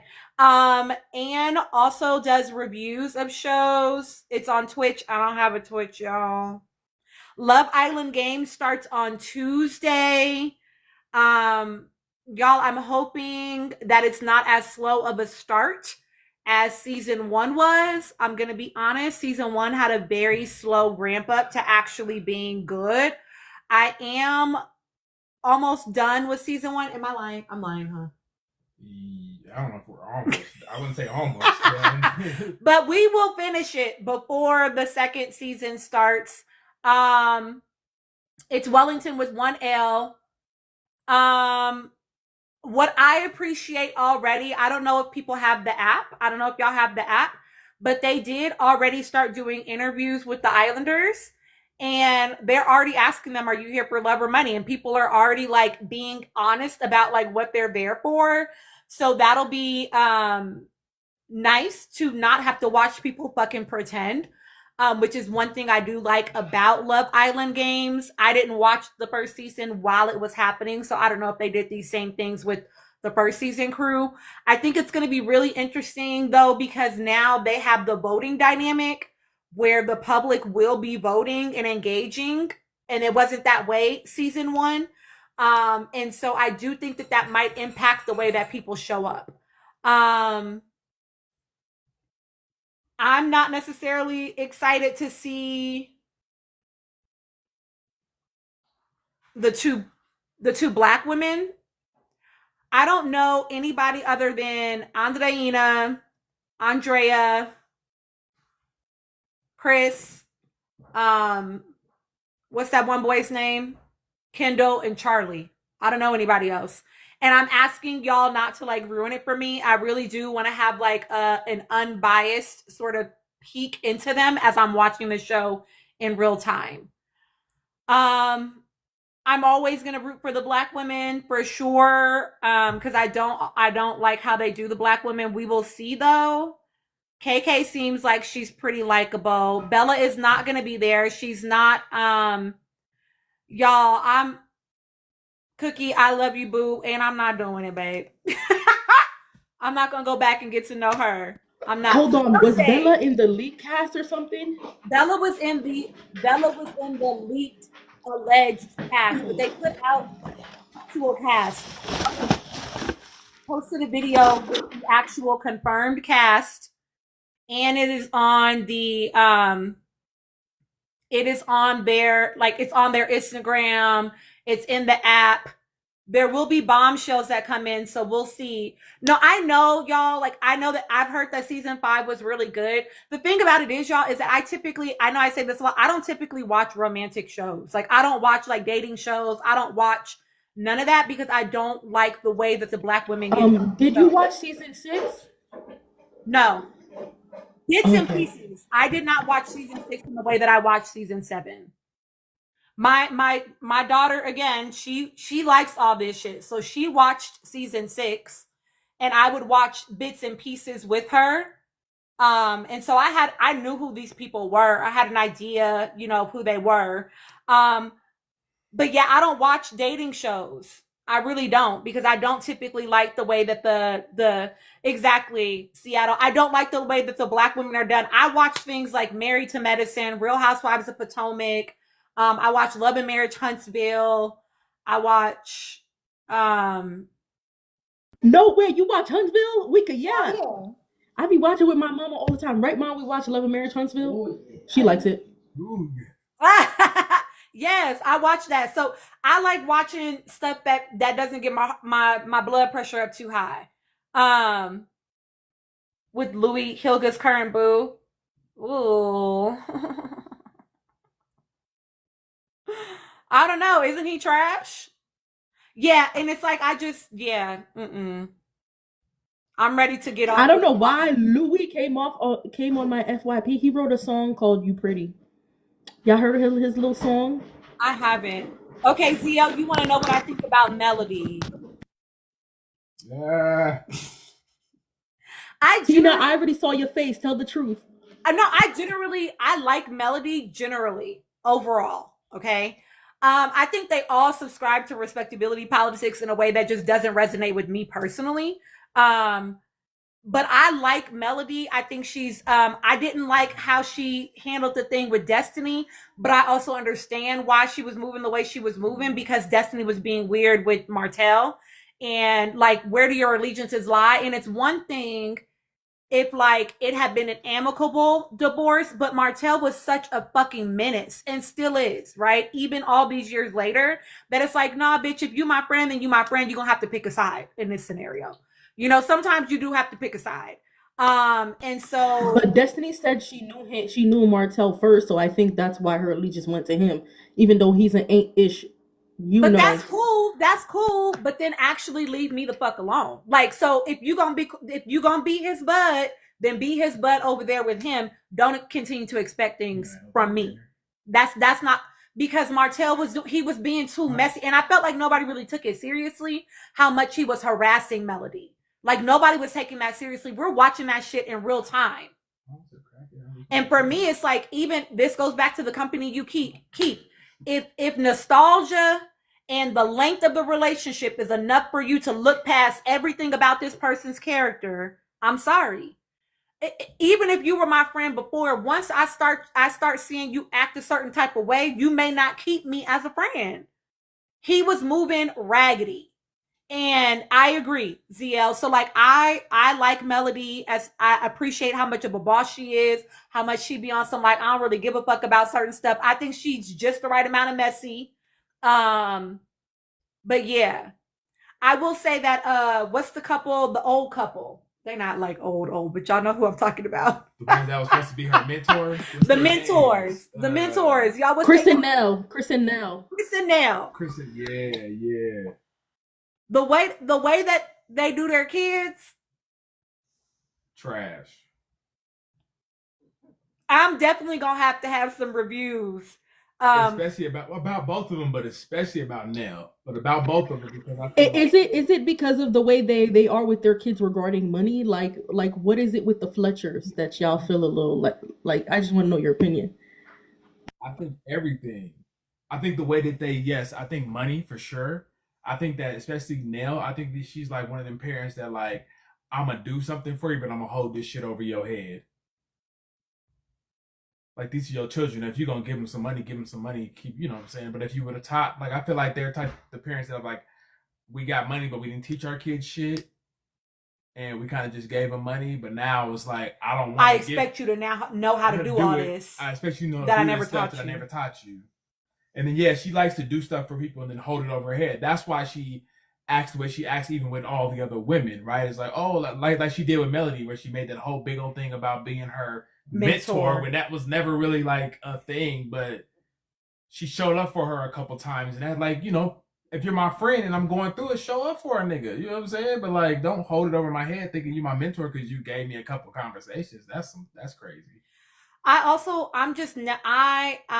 not the parent, and I don't agree with the style of parenting that I watch her engage in. They are a classic case of like, he is extra passive because she is extra rigid in their parenting dynamic, which is not unusual.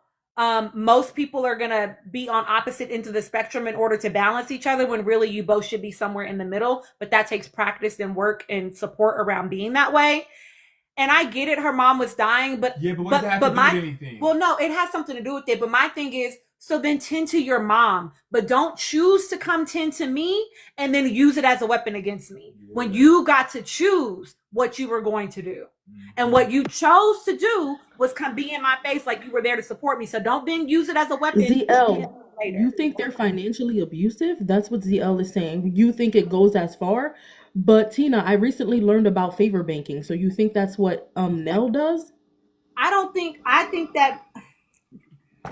think that Nell likes to use the money to control a little bit. I think that Nell believes that her children, that providing financially is enough because she is not emotionally present in a lot of ways. I'm so sorry, whole snack. That's hard. I think that she is not emotionally present for them. No, you're right. During the family session that they showed us, it was hard for her to even acknowledge it. And that was low-key painful to watch. Like, my mom like kind of got teary-eyed, like what is her, like, she wasn't willing to really take accountability. That was kind of like sad to watch. And I'm sorry, I get her the whole mom thing, but it was kind of giving excuses. Yeah. Like, It was. But even as like in the earlier episodes with them, the daughter that was there at that little dinner night, and then she never came back around. Because she's like, you always treated me different than everybody else. I think that Nell, I have lots of thoughts, so I'm not gonna belabor it tonight. I do too, because I'm gonna get y'all up here. But yeah, it's like she again, a whole snack, exactly. It's like she will give as though it's like, oh, I just want to help you, I'm gonna support you, but now I'm calling it back in, and I'm using it as a weapon, and that is just problematic. And then the way she yells and cusses at them and talks to them crazy, I can't fuck with that as a parent. And I don't know why you think you're going to talk to your kids like that, and then they're going to actually want to talk to you about any of their emotions. Yeah, your kid is out here struggling in the streets because you're not a safe place. Why would I come and talk to you? Yeah. And then like Emirates, I know they haven't gone into like all the details, right? But the way that it sounds is like she got that man under some interesting circumstances. And so it definitely gives Who like, now? uh-huh. Okay, we're gonna have to do a whole live about this because what y'all think about Maurice and Kimmy? Because I'm not feeling it. Oh, I don't like Maurice with Kimmy. I like Kimmy. I like Kimmy, yeah, but Maurice is trash. But I like Kimmy too. Maurice was done for me when Kimmy had cancer and he was trying to talk about still having sex. Girl, Boy, me too. I'm about to come through this screen on your ass. No, I was so like, I feel like she should have been. I don't even know how to say it. Like I was like, how could you be so selfish? And Kimmy caping for him like is just in like she's standing up for her husband, but I feel like I could visibly feel like the hurt, and it's like it's really given that she was in denial about it because if I'm sick, you're my husband. You can wait for some. I feel like people need to marry someone with more schmexual self-control because she's sick. Focus on helping her get better. Like, that's not important right now.